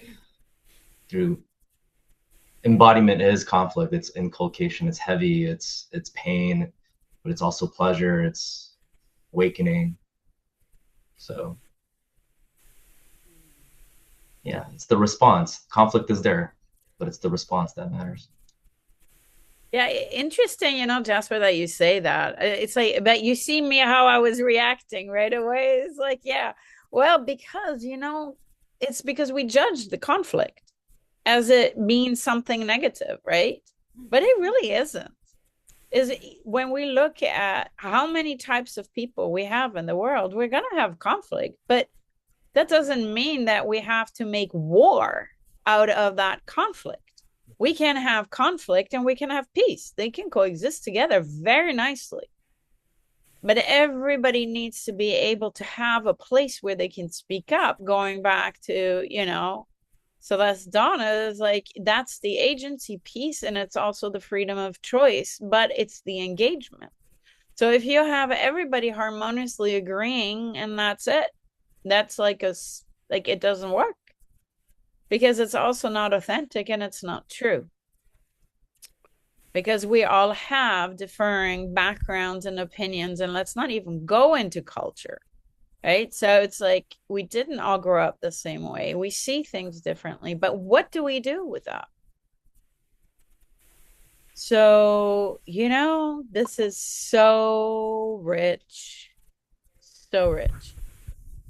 So yeah, Jaspr, that was my first reaction.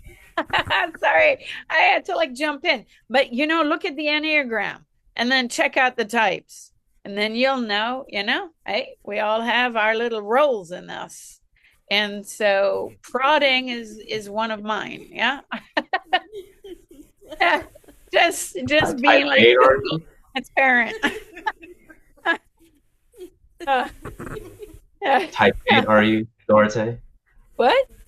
Which are you one saying am you're I? type 8? Are you saying? Oh no! How could that be? Not possibly. No, I'm being facetious. Of course, I'm. Anyways, yes. Yeah, I'm feeling that we could be talking here for a couple of more hours, but probably yes, right, Dorothy? Yeah. But probably we should look at those questions on the chat. Can you do that, Dorothy, please? On the chat questions, we just have so many beautiful comments. Hold on, I'll go from the bottom up. Melanie was saying the hero heroine needs the impulse of conflict to go on the journey of transformation. There you go. Yes. And then Jaspr, poison that doesn't kill is bitter medicine, brings me closer to my final place. well, you know, there's that harmony 9. Yes. Like expanding into that. That's beautiful. Conflict as a catalyst for growth. Great analogy, says Brenda. And then Dr. Ava said, thank you for an innovative, moving, authentic, transpersonal 3 hours. She needed to leave to pre-committed. She's starting a workshop in 10 minutes. Okay. Love rules. Yes, always. In the end, we can be different and loving. And yes, we're all walking each other home as mirrors, as teachers. Ruby says the gift of our relationships through this beautiful journey, and gratitude on that. Life is purpose. That's it. Yes, that was Melanie. The shadow always informs us about the gift we can bring into the evolution. And yeah, thank you for putting this together. So there's really, okay, Lauren just said, laugh out loud. You said poison that doesn't kill me when I was writing an email about being drugged in a report. Okay. Yes. No. So there's synchronicity happening and still emergence. Can I share an image just to add? Amanda's not here, but she would have brought a picture in a workshop that is done in Puerto Rico about the Mayan La Sobada Maya. She does this exercise with the woman in the room where she brings a yarn and she places the yarn and you put it in one of the fingers and it goes to each woman. And in the end, you have the weaving of the wombs in the room. And the whole image is with the idea that all wombs are vessels that are interconnected stories that come into being in the space, and how whatever the stories carry, they may be conflict, not conflict, motherhood, difficulties with the process of whatever the story is in the room is a weaving of all of the stories as a web of connection, that we're all interconnected. And I thought it was beautiful to bring that image, because as we're sitting, and it's not only female wombs, it's males' wombs as well. It's all the wombs in the room, navigating the storylines interconnected and woven together. And in the end, you have this big image of all women with the yarn placed in each of their fingers in the room, and you see the lines connecting. And I thought it would be nice, because as we're sitting, I'm seeing all of us sort of from the virtual into the physical space, kind of coming together with the conversation, right? And so just wanted to share that. Thank you, and thank you, everyone. I guess we are on our time now, and I would like to thank Ilja, Celeste, Regina, Dorote, Amarillis, Jaspr, Ethel, and Pierluigi. And Hugo. And Hugo. Yes, and Hugo! Woo! I would like to bring a special thank you for Sofia University to coming along in this journey with us. Also AlmaEurotas from Ilja and Mayo, and all our beautiful team that put this together. And thank for all of you that are watching us live or maybe in a recording. And I just want you to know that 9 p.m. our time, we'll have a concert on Nathaniel Goldberg. So please join if you want, okay? Wow, online also. Thank you. Yeah. Thank you for the gift. Thank you. Beautiful. See, we did it. Immersive. Virtual and physical. Awesome. I'll see you soon. Bye-bye. Thank you. Thank you. Thank you. Very nice. Thank you.